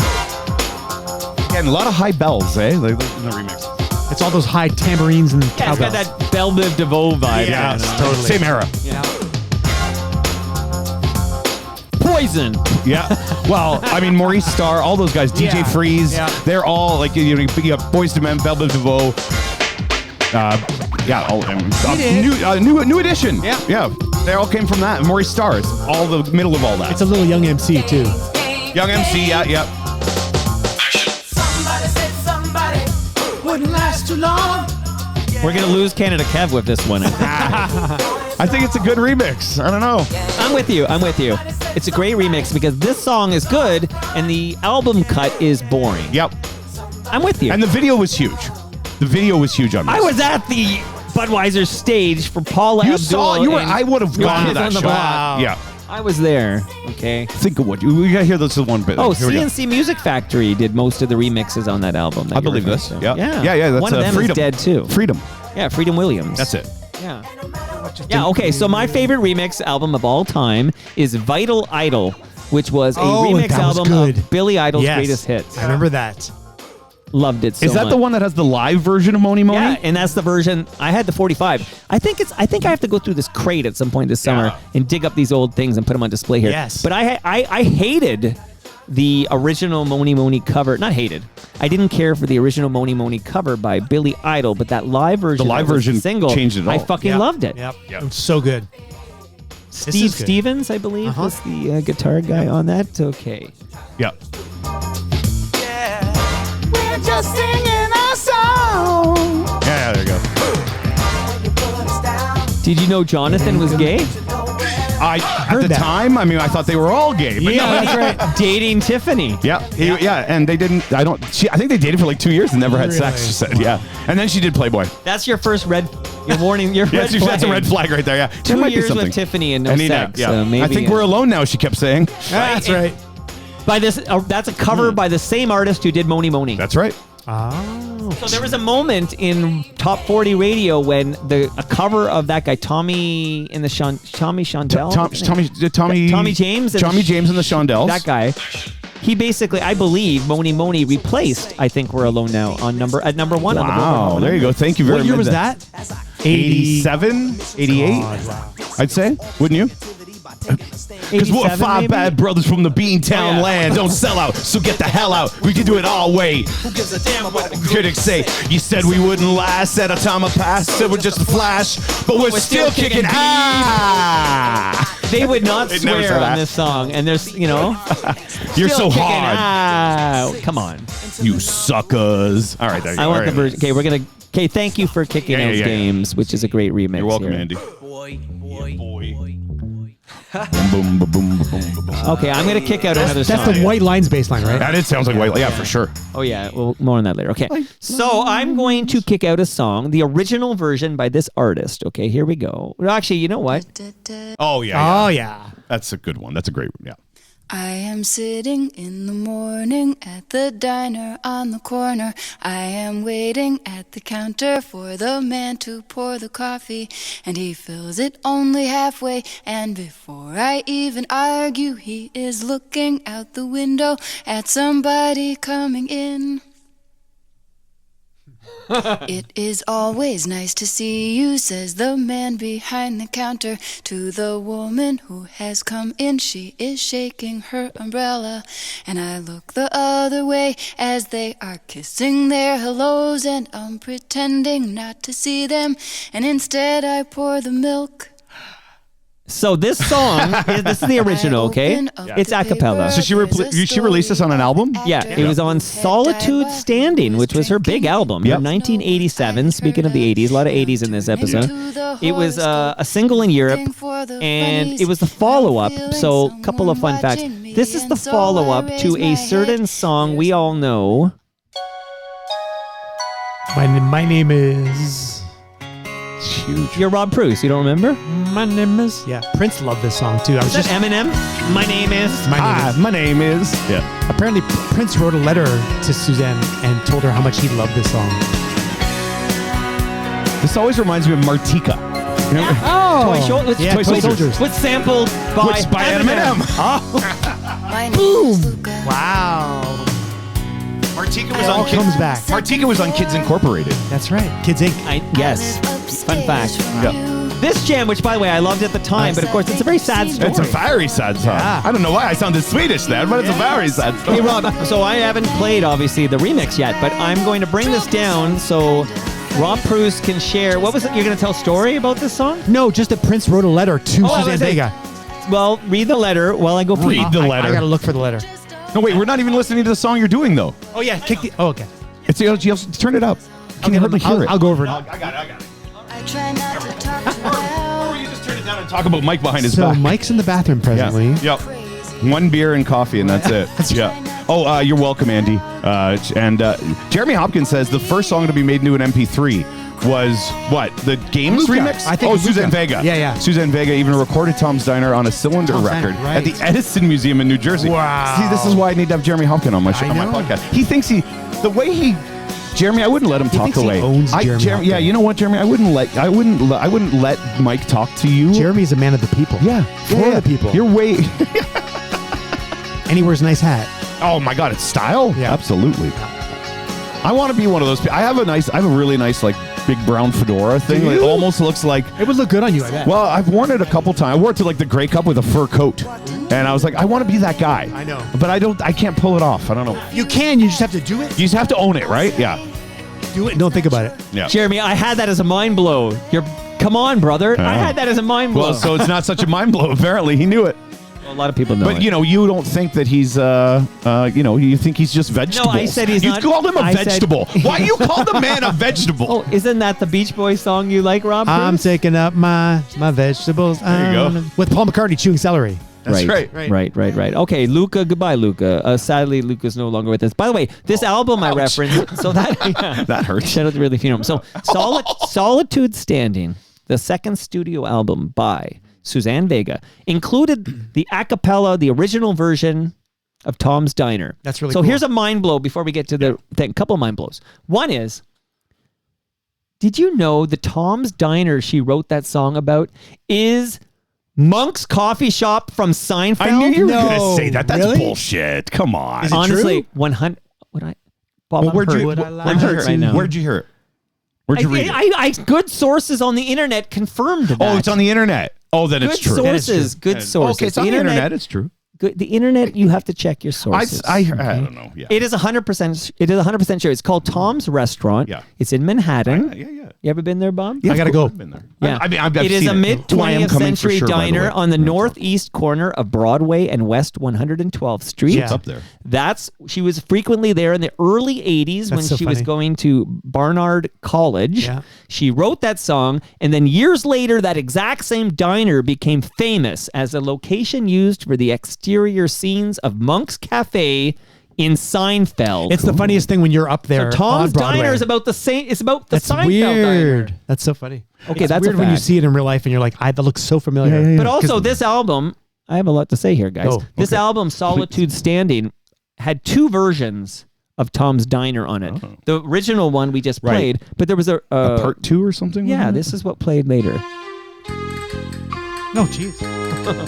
This is on the same album. This is her best-selling album. Of Sounds course. like Arrested Development. Because Luca was her big hit before the Yeah. remix of this, which comes out. All right, you get the idea. Yeah. So weird. What do you call this? A reprise? Yeah. That's what this is, a reprise. Is that a pan flute? It's like a flute and a bassoon in there. Yeah. Like Oh, here, boom, string boom, bass. boom underneath. Yeah. Okay, let's get to the fucking remix. Let's get to the remix. I like the empty room vibe, echo, a reverb on it.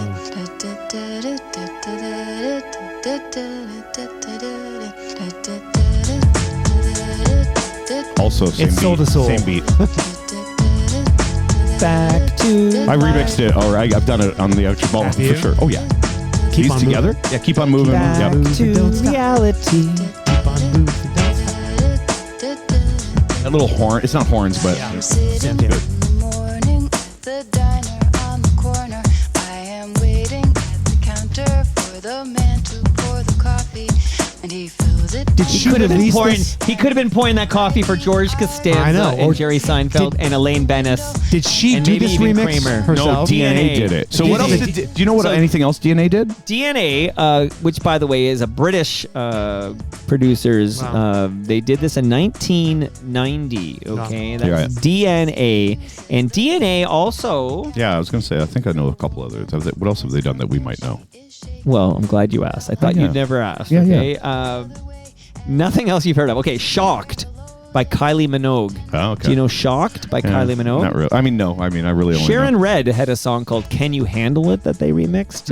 You might know that one as well. I don't know it actually, but All right. "Can You Handle It" and "Shocked" are a couple of other bigger ones.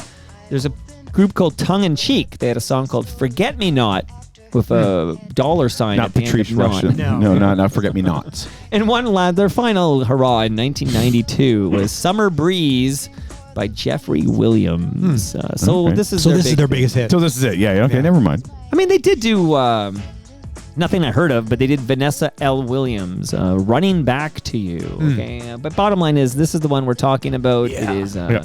DNA remix of Suzanne Vega's "Tom's Diner." Great remix.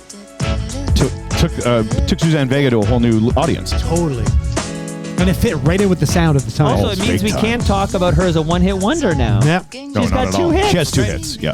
No, she does not. Okay, Bob. She sees her own. No, Rob. Actually, no, it's Robert. Rob, this it's is the one, other Rob. Okay. Oh, yeah. So this is the one I originally had. Yes. And then Rob chose it, and Okay. I realized it belongs to Rob for reasons that will become apparent in a moment. Okay.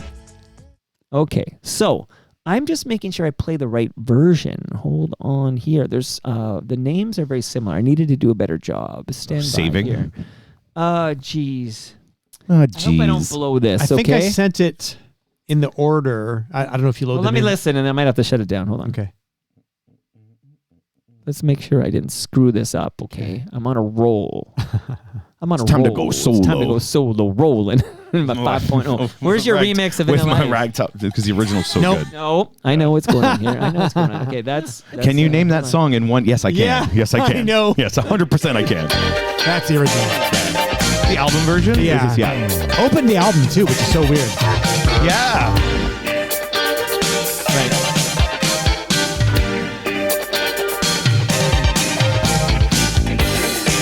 I don't think people realize how big this band was. If you weren't there. I know.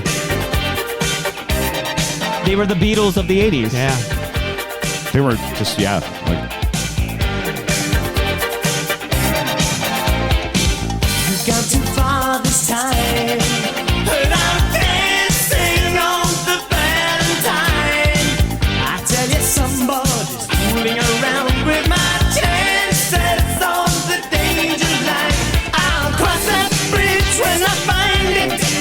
That was bad. I had to look up. I was like, what's that back vocal? I was you.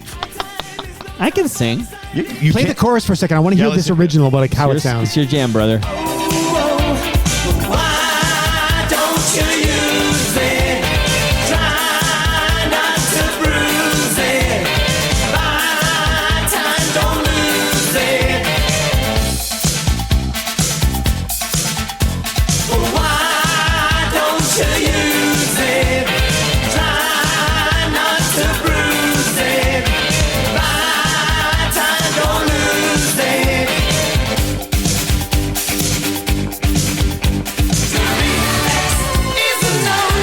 Okay, play the remix now. You know, I once choreographed a breakdancing routine to this. Did well, not you? this. The next one we're gonna play. Yeah. Play the play the ready? hit. Wish I had footage of that. Yeah, me too. I love the beginning.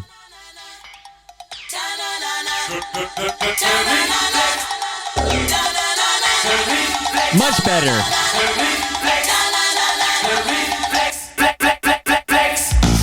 We've gone too far this time, but I'm dancing on the Valentine. I tell you, somebody's fooling around with my chances on the danger line. I'll cross that bridge when I find it. Another day to make my stand. Oh, high time is no time for deciding if I should find a helping hand. Oh, why don't you use it? Try not to bruise it. Buy time, don't lose it. Why don't you use it? Try not to bruise it. Buy time, don't lose it. Is a lonely child who's waiting by the pole. So you know this song. Yeah, a little bit. I It was their first number one. Yeah, first number one in America. Yeah. That's in America. It was their that's second fine. number one in England. The year before, Is There Something I Should Know had gone to number one as well. Right. But as far as breaking into America, this was it. Was this the first single off the Snake one or not? 7 of the 7, No. whatever? 7 the It was the Ragged third, Tiger. I think. It was the third single. Yeah. Okay, Save a Prayer on this album? No, that was the No, first. That was the first one. Oh, no, a second No, album, that- Rio. Rio. Yeah. It was their third album? Uh-huh. Wow. Wait, so that Yep. tells you the one before Rio was their Bleach. Yeah. But it wasn't because it had No, 'cause Girls it- on it Film. had Girls on Film. Save a Yeah. Prayer. Like, no. Okay, but Save a Prayer came out twice. Oh, yeah, sure. Once Yeah. they Right. were like. Was Union of the Snake on this? On this album, yeah. That was the How first about single. New Moon on Monday. This album. So I own this vinyl. Yeah, yeah. But Rio was the first vinyl I ever purchased. Was it really? Wow.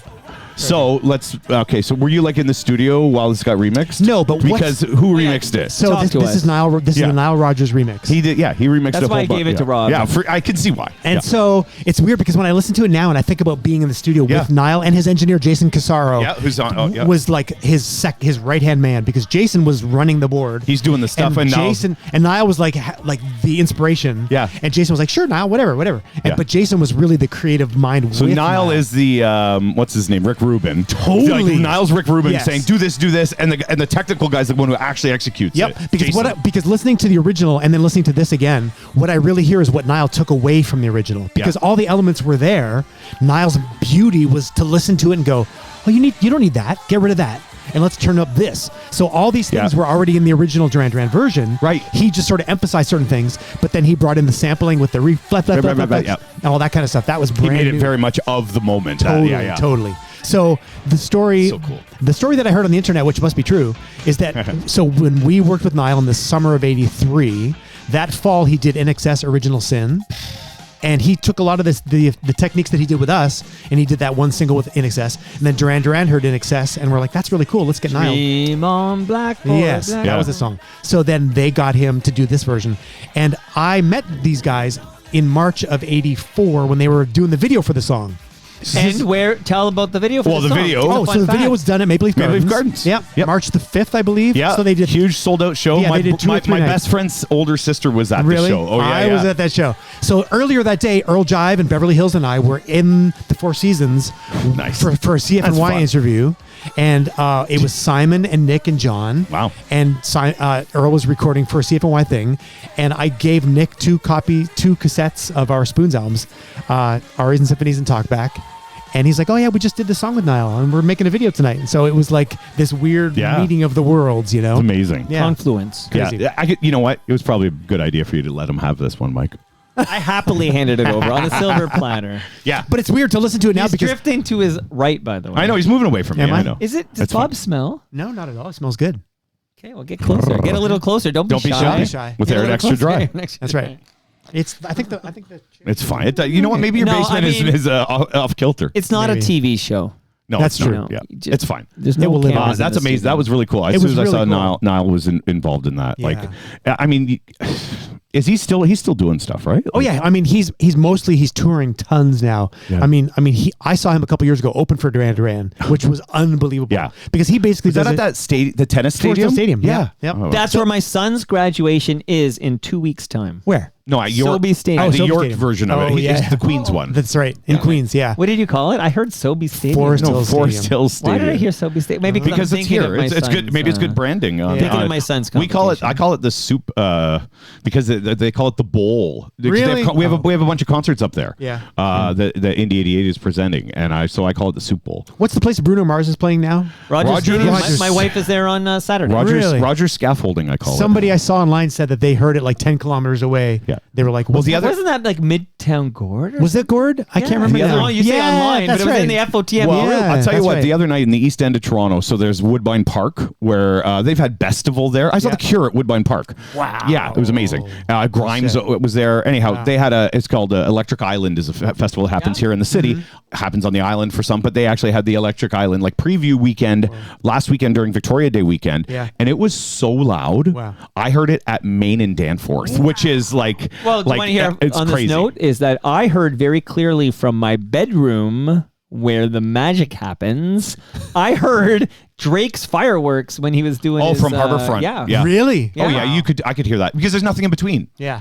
Practically, It it's bounces across the off lake. the water. Yeah, Yeah. Right. It comes It's across the lake. amazing how sound bounces like that, like off buildings and whatever, right? By the way, not that anybody wants three middle-aged white guys take on it. There's some great tracks on the Drake albums. Can you tell new me the album. great tracks? Because I just burned through Too hard for some the and radio. nothing resonated. Too hard for the radio. On the new album, you Yeah, mean? The story of Bob Willette. yeah. Too hard for the radio is the best, most radio-friendly Drake sounding song. Okay. Like if you like the motto and you like hold on, I'm going home, Sure, of course. or anything with the Rihanna ones or too hard for the radio is. Oh, it was James it's the Edgar who banger. heard this Oh, okay. concert from Rogers Stadium. Yeah. This Bruno Mars. I thought so. That was great. My wife will Yeah. be there So Saturday. Rogers Stadium, I had friends who were there last night. It was canceled Cool. on Saturday because Yep. of the bad weather. Yep. I had friends who were there last night and said it was quite possibly the best show they've ever Wow. seen. I've for seen him. some previews of it when he Yeah. started it in Vegas, Yeah. and it looks insane. Amazing. I might if I can get if I won't pay. Yeah. But if I might go on Sunday night Yeah, after my good shift. for you. I would go. And your wife is going to the show? She's got tickets For Wednesday? Saturday. I have tickets. I had tickets yesterday to give away, and if you're listening this week to Indie 88, I got to. Because they play Bruno Mars on Indie 88. Did you know that? I heard that. This really bothers you. A little bit. I feel like Yeah, because we have the best I feel ratings like I we've ever lost had one since of we my started. one of my stations. Yeah, Do you play played Die them. with a Smile? No, not on my show. At least we Okay. haven't. Yeah, you know what? I get it. I understand, but you know what? I also See, understand. you're too close to it because you are employed there and you love what you do, and you and don't I also ever control the I music. know the business is I you know. couldn't keep splitting that small piece of the pie with the edge. Yeah, but as a listenership, we lost something that was different. But it's still now different. everything's the same. No, it's not. It's very similar. Who else play? Does anybody else play Mother? Does anybody else play? But you know what I love about Born your- Ruffians? Yes. Does anybody? We I play love all that that band. shit still. But you know we what I just love? happen to You just also. got to go through some Bruno Mars. You got to listen. Yeah, you know what? You got to listen to the stuff that everybody likes. To But listen you to guys, stuff. you have to remember back to Top 40 when we were kids. We played everything. They played everything. They played everything all the time. I always think Yeah, about but that. top 40 is top 40. Yeah. Yeah. But unfortunately, the world that we live in now has expanded so much that indie, there's no such thing as indie anymore. Everything is mainstream. Because if 100,000 people love something or 100 million people love something, it has the same effect on you as an individual. Look, I understand. You know what Like I mean? our purpose is different. Yeah. Radio's purpose. You has guys play a changed. good variety. That's what I But love. listener Bob would not love the direction of Indie 88. I haven't you been- mean but 15-year-old That's not Bob? fair. Yeah, No. that's not fair because I haven't been listener Bob for 20 I know for I 30 didn't years. say it was fair. I'm Yeah, just yeah. saying if you didn't work there, and you were I a can't- listener, that's- you'd be disappointed in the direction. That'd be like me saying to you, if you didn't do this podcast, you wouldn't, you wouldn't understand a podcast, why a podcast did something. Not quite like that, but no, it's completely like that. You do this for a living. I understand both of your points, but I believe what a diplomat. I'm a diplomat because I believe that what we remember from childhood, yes, as an indie station compared to a mainstream station, was the coolest fucking thing in the world. Sure, how did you feel when CFNY started playing Madonna?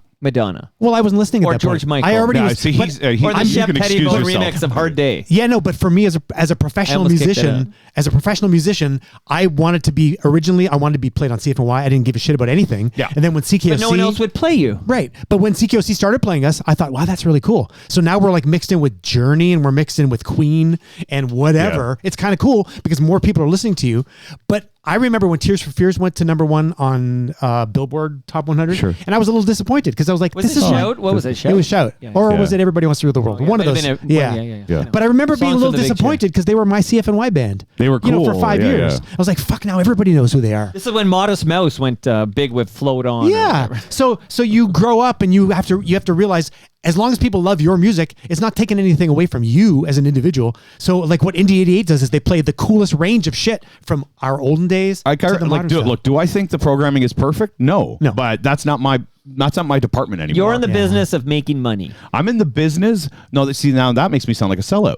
I'm in the business of making entertaining radio and whatever that might be. But you talk between the songs. I do. Yes. That's But you entertainment. don't choose the songs. I don't anymore. We've been no. very clear about that. I Right, used right. to. Right. When I was at Proud FM, I made radio that I was proud of. That's no pun cool. intended. Yeah. And I made sure we played music that I thought fulfilled a wide variety. And I think we do. Look, you're right. Is it perfect? No, but nothing's going to be perfect. No. Radio's, again, it's Marshall McLuhan all over again. It is the medium is the message. Radio's job has changed. Yep. And so for guys who are in their 50s to say, I feel like, and people get angry that the station No, has I'm changed. not angry. No, you're not, but other people But if are. you weren't on the station, it would no longer be one of my 6 presets.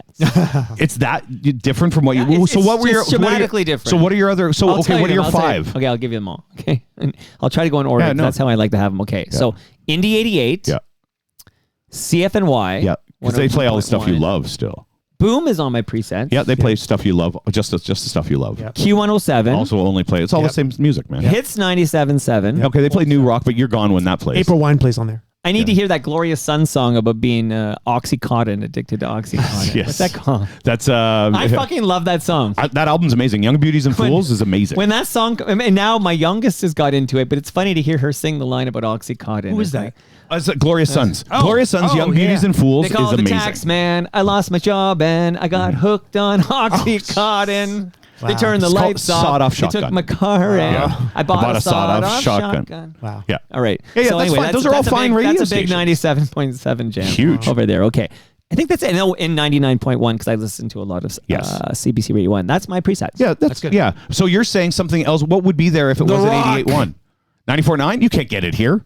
Yep. I can get it here in the car. I can get it. I think most of the I time can't get it in the East End of Toronto anymore. Okay, well. I wish. Well, I have to check. I like if those can get guys. that I like rock. And my listen, you're boys. still hanging on there because I know on the weekends is the only time I'm ever in the car. Yeah, I'm there on Sundays, and I but- might and- hear. and I might, and Saturday I always nights. say, ask the kids because I'm in the car a lot yesterday. Yeah. I say, oh, that man will be in the basement tomorrow morning. That's what I say. I think if kids are listening to your station, that's the coolest thing because they're hearing the music they love. listening to the station. Yeah, that's the but thing. that's what I mean. We want So them to when kids continue listen What to kids you, are listening to radio? a lot with their parents in the car. Yeah. All Oh, of with their parents in the Yeah, car. not on their own. but Although if- actually, that's not Because true. Jarvis has a Spotify playlist where he begs us to connect it Bluetooth to the radio. Really? Because I like Yeah. to flip the radio station. Sure. Yeah. Because I'm old. Sure. Yeah. Look, yeah. If kids listen to indie though, and they're going to hear somber, they're going to hear the shit they Yeah. love, and then they're going to hear Frankie Goes to Hollywood. Yep. I'm like, this is fantastic because they need to know that this exists. Anecdotally speaking, Yeah. there are a lot of young people listening to the station, more than we think, Yes, more of than course. more than the numbers play out. Yep. I think again, we're never going to be what we were. Of course. The business in general, Yeah. it's never going to be. And so I'm part of an era right now where it's very much in flux. Yep. And I think the place where I am is doing one of the best jobs, and that's not just because I'm there. Yeah. I think they're doing one of the best jobs in making those adjustments.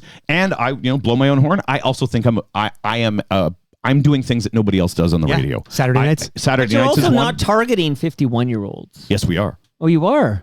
Females like 45 plus, yeah. New Kids on the Block? Oh, you're not you're not targeting 51-year-old males. No, males are definitely not. Super masculine guys like me. That's the biggest laugh of the day so far. As I said it, I started laughing. No, you know what? I mean, we're basically like a 50-50 split, but yeah, we would like to get a few more listeners from CHFI. Let's be honest.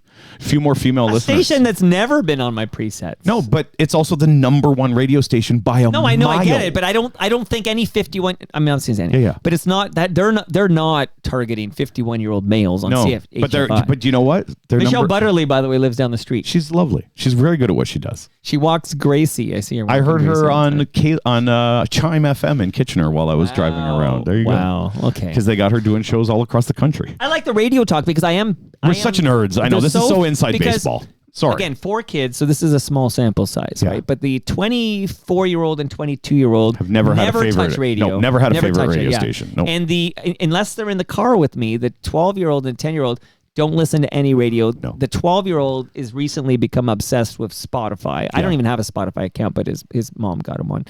And the 10-year-old just she really likes Taylor Swift and stuff, but she's not listening to the radio.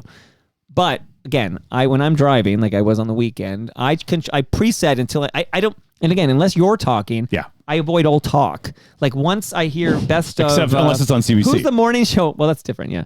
But the morning show on CFY is Maura and Tucker. On the weekend they do this. I go to CFY because CFY is playing a lot of like '90s jams I love. Okay, so there's a lot of this like '90s songs I love or whatever, Smashing Pumpkins or whatever. Yep. And I hear like best of, and once I hear talking, I go to the next station. Out right away. I know, like not even for a second. I do not want to hear and again, they don't talk about the music. I would love it if they talked about the fucking music. You should listen to Lana. Lana talks about the music on 88.8. When's Lana on? She's on between 2 and 6 every day, Monday to Friday. That's not like a that's your convenient time for me to listen to. That's your problem then. So Lana talks about the music? Yes, a lot. I want them all to talk about the music. I so want to learn something about the fucking song. You want the guys on Boom and Q107 to talk about the music? Please.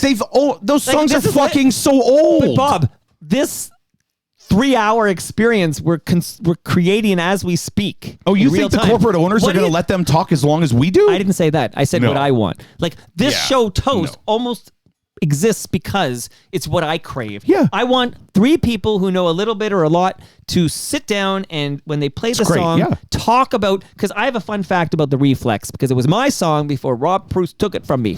And I was going to share with you the fun fact that, and I've said this before, but Bruce Springsteen has never had a #1 hit that he sang. Right. Okay. He wrote a song, Blinded by the Light, Manfred Mann Band went to #1. But Bruce Springsteen's biggest hit is Dancing in the Dark.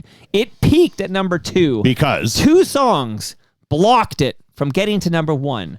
One of those songs, he's saying it right now, is Prince's. Sit down over there. What are you doing? Get on the mic. He's leaving already. Yeah. Prince's When Doves Cry. Okay, this might be the longest show we've ever done. It's no Bat Dance, but Prince's When Doves Cry is a pretty good song. And it went to #1. The Batman? Right. Wait till Wednesday when I drop the Toronto Mike listener. What did I call that again? Listener experience. No, it's called the social experiment. Social experiment. Okay, so the other song that blocked Bruce from getting to #1 with Dancing in the Dark was the Reflex. Okay, there you go. So we're on to Bob's last jam, right? Yes. Bob and I had a big radio chat. Okay. Yeah, we did. I don't know which one is the fucking... Can you tell me the one that has the word Bob in it? Is that the remix? Is the second one. Okay. Yes. So the other one, here, this is one of my favorite new country songs of all time. Ooh. Yeah. I call it new country. I think it's a beautiful song. Hey, sorry I missed your call, but just leave a message after the beep. Bob loves this new country. Oh, yeah. No, I love good ballads.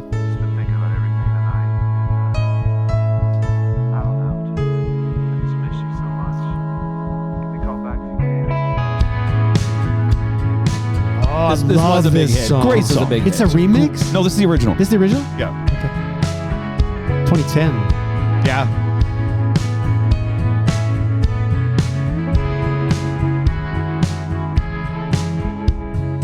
Picture perfect memories scattered all around the floor. I always try to play different styles of things. Love it. Gotta mix it up, that guy. For the phone, 'cause I can't fight it anymore. Can you get Nile Rodgers on Toronto Mike? And I wonder Probably. if I ever you want. That's funny. cross your mind. I'm surprised it's taking you this long to ask. I would have been asking ages ago. I know my limitation. Yeah, it's true. It's 1:15. I'm all alone and I need you now. Said I wouldn't call, but I lost all Bob, what's this band's name? Lady A now used to be Lady Antebellum. Right. Yeah. They're like the Dixie Chicks. They had to they had to rebrand. yeah. I love a good song about unrequited love or breakups, or like I just love a good heartbreak song. And I've always liked this song. And It's a great song. So the next thing I'm going to play actually starts with another song. So what it's Wait, is another person? Yeah, there's He's two the other people. guy in the band. I don't know if I ever went this deep into the song. Really? This is a great song. Keep listening. But It's where do good. they play this? I'm not hearing this in the wild. You would have heard this on CHFI. Yep. Back in the day, you would have heard this on 2010. all the country stations. Chum? Yeah, probably, Chum FM yeah. would have played this at the time in 2010. Marilyn for sure. Dennis might have spun this? Yeah, for sure. In fact, I bet you, Lady. You know she's retiring? Yeah, I've heard that. I bet you, Lady Antebellum might even have been on the morning show I with bet those you guys. they Yeah, were. I feel like it. That's because the country people are really good at doing radio. They understand how important radio is in their world. Josie Dye and Jamar McNeil, the next morning show in Chum. Is that confirmed yet? No. Is that your prediction? No. What do you think? I don't know. I know that Leslie Taylor's a big Chum head. So Christian, she wants to know. So Christian is Christian. I can't remember his last name. Is the program director there now? I happen to run into David Corey, who co-hosts. Who's the leaving morning, with Marilyn? Who is also but not by choice. Well, I heard some things. Yeah. So I never put him on the air because I'm a gentleman. Well, those are all unfounded. Well, that's also why I don't put him on the air. Yeah, but he is. But this guy's like a big. I've He heard was the some president of Bell. He was in charge of all of Bell Radio at one point. He went to the States. He was in charge of all the country stations for like Cumulus and like this guy. He's a very known entity in the business, and he's co-hosting with Marilyn right now. And They're dear friends. and they're gone. When she gone. retires, he's gone as well. So Christian Hall, there you go, who used to work at Q107 way back in the day. Christian Hall now has come from the West Coast. He was running a couple stations. He was in with Rogers for a long time. He's now come into Toronto. He's originally a Toronto guy. This is like his dream gig. He's running Chum FM. And there's talk of like that he might want to bring his own morning show in. I don't know. I mean, Josie is the logical choice. With Jamar. With Jamar, yeah, Josie with They're Jamar. both FOTMs. Yep. That's the logical choice. There you go. You're telling me that's not a slam dunk? No.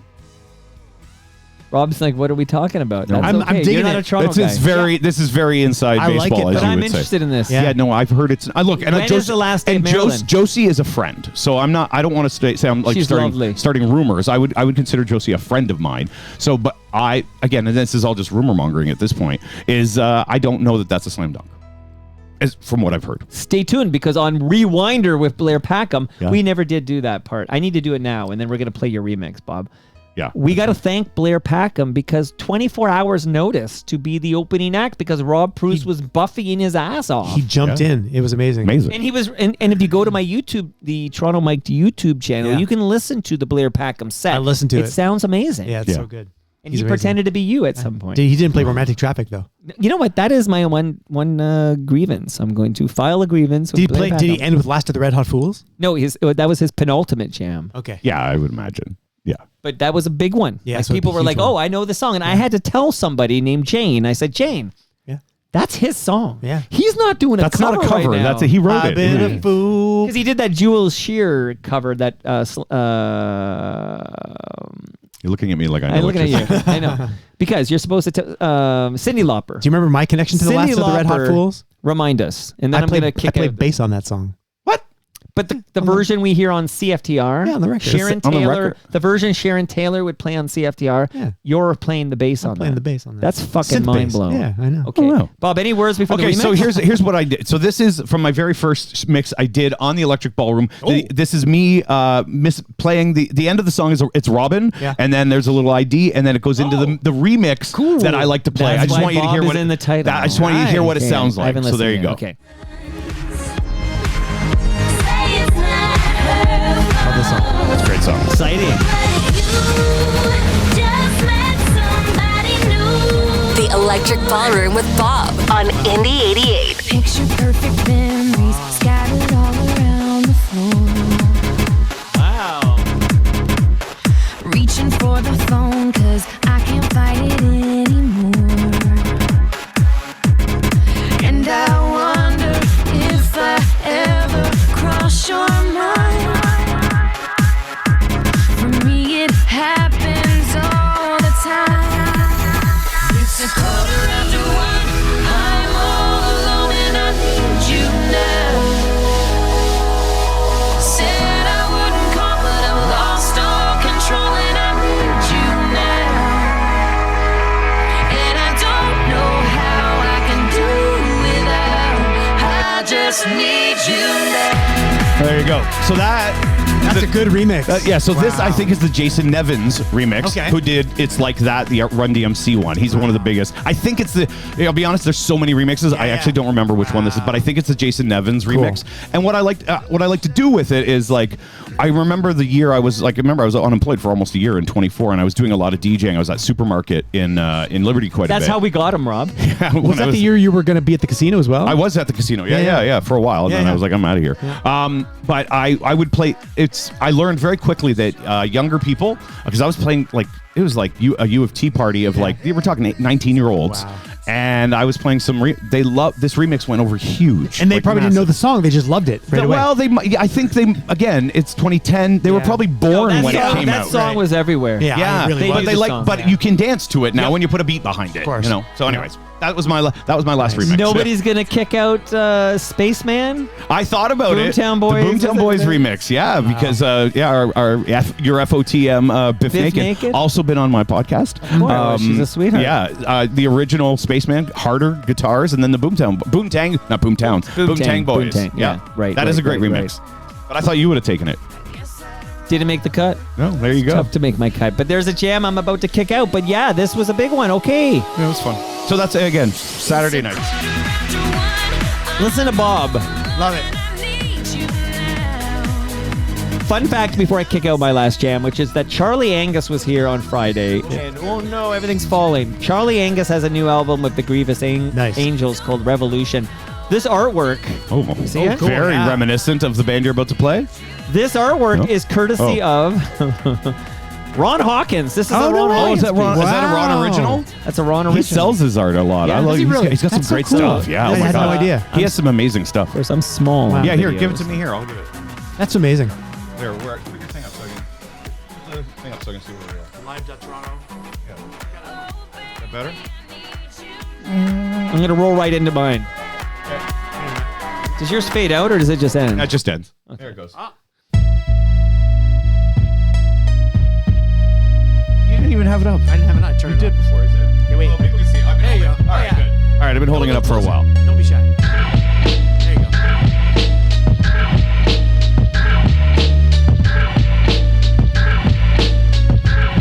It's good. You're all that I need, I'll be there for you. True. If you keep it real with me, I keep it real with you. Loving your whole sleeves, it be in there blue. On top of that, you got the good part with you. Shorty, I'm there for you anytime you need me. For real, girl, it's me in your world. Believe me, nothing make a man feel better than a woman. Queen wear the crown, that be down for whatever. There are few things that's forever. My lady, we can make war or make babies. Back when I was nothing, you made a brother feel like he was something. That's why I'm with you to this day, boo, no frontin'. This gentleman was in The Wire. Really? His fan show, yeah. He had a big role in The Wire. What did Stu's mom call them? The Wu-Tang Gang. I think it's what Stu's mom, Judy, called them. The Wu-Tang Gang. So, the clan. This is Method Man. His big debut studio album, Tikal. This song is called All I Need, okay? So this was on his 1994 solo album, Tikal. All I Need by Method Man, okay? Yeah. On Def Jam. For you. If you keep it real with me, I keep it real with you. Loving your whole sleeves, it be in there, boo. On top of that, you got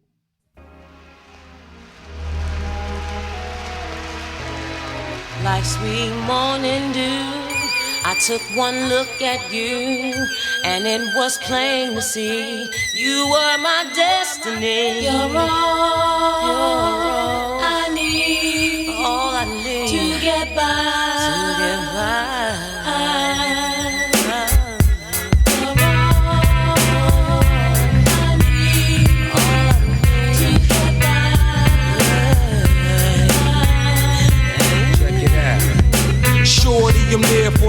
Anytime you need me, for real, girl, it's me in your world. Believe me, nothing make a man feel better than a woman. Queen with a crown that be down for whatever. There are few things that's forever. My lady, we can make more or make babies. Back when I was nothing, you made a brother feel like he was something. That's why I'm with you to this day, boo, no frontin'. Even when the skies were gray, you would rub me on my back and say, baby, it'll be okay. Now that's real to a brother like me, baby. Never ever give my away and keep it tight, alright? And I'ma walk these dogs so we can live in a fat crib with thousands of kids. Word like, you don't need a ring to be my wife. Just be there for me and I'ma make sure we be living in the lap of luxury. I'm realizing that you didn't have to with me, but you did. Now I'm going all out, kid, and I got mad love to give. You my Mary J. Blige shows up for this remix by RZA. They made a video for this that was all over Much Music. I fucking love this remix of Method Man's All I Need, which is officially called I'll Be There For You / You're All I Need to Get By. The Razor Sharp Mix. There you go. Okay, a couple of fun facts, and one of them is very sad. One of them is very, very sad. It's not fun. Yeah, the funnest, saddest fact of all. Let me bring down the remix and just play the original version of this song. Oh, yeah. Which has a sad fact to it. And then I'll play the other remix that was popular by a guy who has been canceled. Problematic Jam. It's Marvin Gaye, everybody. Yeah.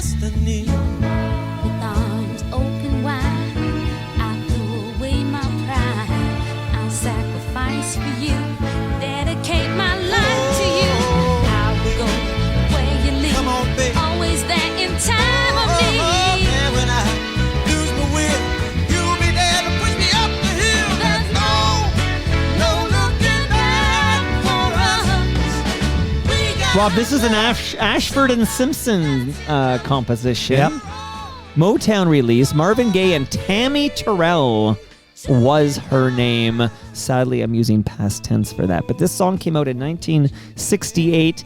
It was a very big hit. Classic. Okay? Ashford and Simpson. You got it. We need more and groups. Ashford and Simpson, Peaches and Herb, Sonny and Cher, Somebody and Somebody. That sounds like your next theme. If you're I know. really- Who's there today? And bands. Right? And Tammy bands. Terrell. You can hear in this song, there's a few moments where Marvin Gaye says, "Come on, Tammy," because Tammy Terrell is singing this song while recovering from surgery because she had a malignant brain tumor. Wow. Malignant brain tumor, and it was a struggle to get through this particular recording, okay?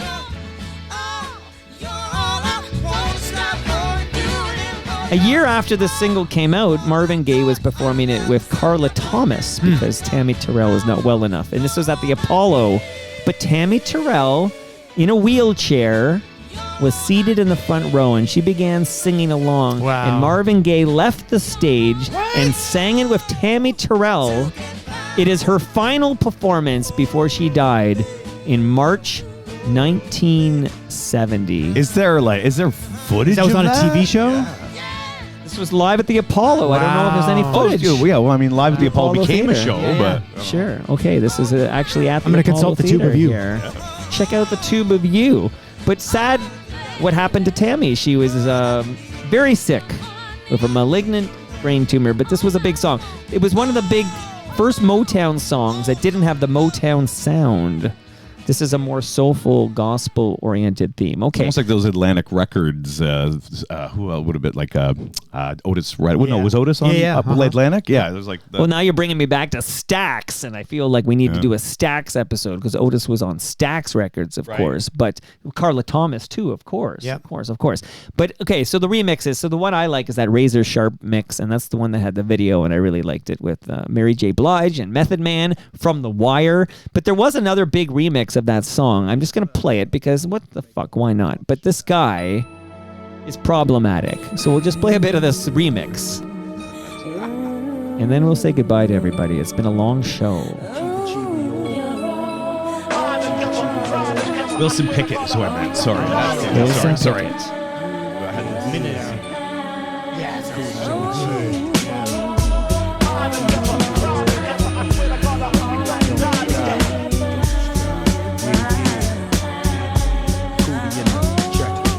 Shorty, I'm there for you anytime you need me. For real, girl, it's me in your world. Believe me, nothing make a man feel better than a woman. Queen with a crown that be down for whatever. There are few things that's forever. My lady, we can make war or make babies. Back when I was nothing, you made a brother feel like he was something. That's why I'm with you to this day, boo, no frontin'. Even when the skies were gray. By the way, Tammy Terrell was only 24 years old when she died from that brain tumor there. Oh my goodness gracious. Okay. And on equally sad note, this remix is the Puff Daddy remix, everybody. Boo. Puff Daddy remix. I just wanted to say, speaking of, because you ended on the hip hop note, one of my remixes that I really thought about is FOTM's Maestro Fresh West Let Your Backbone Slide, because the original is not the hit, right? The original, the hit is the power version. It's called, wow. yeah. The power mix, yeah. I thought hard about that. I was really going to do that. Wow. Yeah, there you go. So the power mix was the 458. There you go. You got it right there. Yeah, right there. Yep. And then the I radio thought really edit was long enough. 408. I figure we've talked a lot about Maestro, so Yeah. there you go. Yeah, That's cool. Yeah, so there's the and then the club mix. Edit, Yeah. The radio edit's the one that, but it was the power mix that they put the video to. That's so cool. Yeah. This is a throwdown. A showdown. Hell no, I can't slow down. It's gonna go on the mix. That's what you have. Just Mary Ginger, please. That's right. The beat will be played in many parts. Gentlemen, we went long. Is this our longest? We got a good one. I don't know. It's not that. I'll tell you right now. I don't know. It felt just over 2 felt hours. long. No, It's 2:15, but we had to get the catalytic converter story. That's true. Where the fuck was Rob on Thursday know. night? So Rob, There you go. glad you're here, man. I'm glad to be here. I'm still sad about that. I'm so glad that it went well, though, because I knew it would. You know, it honestly unfolded as I envisioned it Yeah. on my bike ride to the El Macombo that night. Like I could visualize it, and it happened as I visualized it. The grand finale happened as I drew it on the board. That's amazing. And I'm very pleased. Yeah, I'm pleased for you. Yeah. And Glad it went well. I can't wait to Visualization. share it on Wednesday. Yeah. I don't know. It just visualization. If you is can just- see it, you can be it. Is that true? Yeah, it's true. I saw myself dunking the ball in Game 7 of the NBA Final, and it never happened. You'll see it when you believe it. It's the truth. Woo! Who picks the next topic? Me. What topic are you picking for next week? Next month. Next month? Oh yeah, I know. My it could be choice- next week though, because next week is next month. Literally next week is next month. I don't think we've done it before. I want to do weather jams. I don't think we have. You're the boss. We can't. We have no veto power, Bob. No, I know, but I don't think we have. Yeah. Whatever that we means to you, haven't. weather jams. Weather jams. WEATHER. Oh, damn it. Not whether or not. Whether or not. Here I come. A homonym? Yeah, no, It's yeah. not a homonym? Yeah. Damn it, I can't do it. Maybe I'll get FOTM Harold Hossein to make a special appearance. Exactly. He does calypso music. The weatherman. He gave me CDs of his calypso Really? music. Did he? Yeah. It's funny, Mike. Hurricane Harold, he goes by. There you go. Yeah, songs about the weather.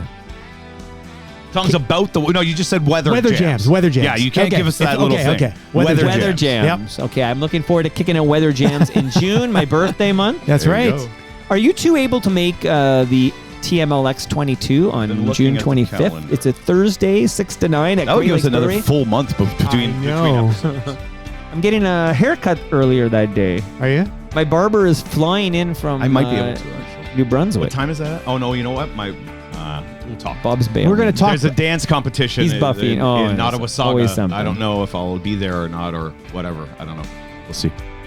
Yeah. Maybe. That is a strong maybe from me. Strong. I'll take it. Strong, probably not for me. Oh, well then, yeah. Well, as long as Cam and Stu are there, I'll be happy. There you go. Ah, ba-dum-bum. It's all right. You don't. Cam will be selling It's books. all right. You don't record those. That's right. It's real life. Cam, I think he'll sell copies of Track Changes at my event on Love that book. 25th. Only chapter 11 matters to me. Burn the rest. Weather jams, eh? All right, Weather. I'm already thinking about it. Yeah. I'm excited. Good. And that brings us to the end of our 1904th show, 1904. Go to torontomike.com for all your Toronto Mike needs. Put in your calendar TMLX 22 on June 25th. 6 to 9 p.m. at Great Lakes Brewery in South Etobicoke, down the street from the Costco. Much love to all who made this possible. That is Great Lakes Brewery.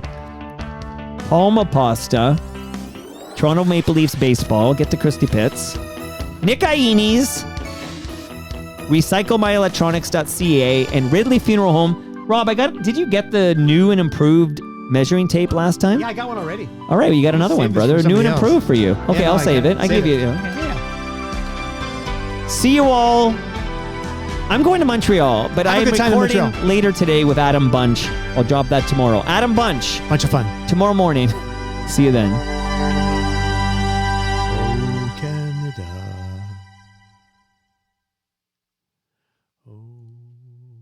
Oh, Toronto, my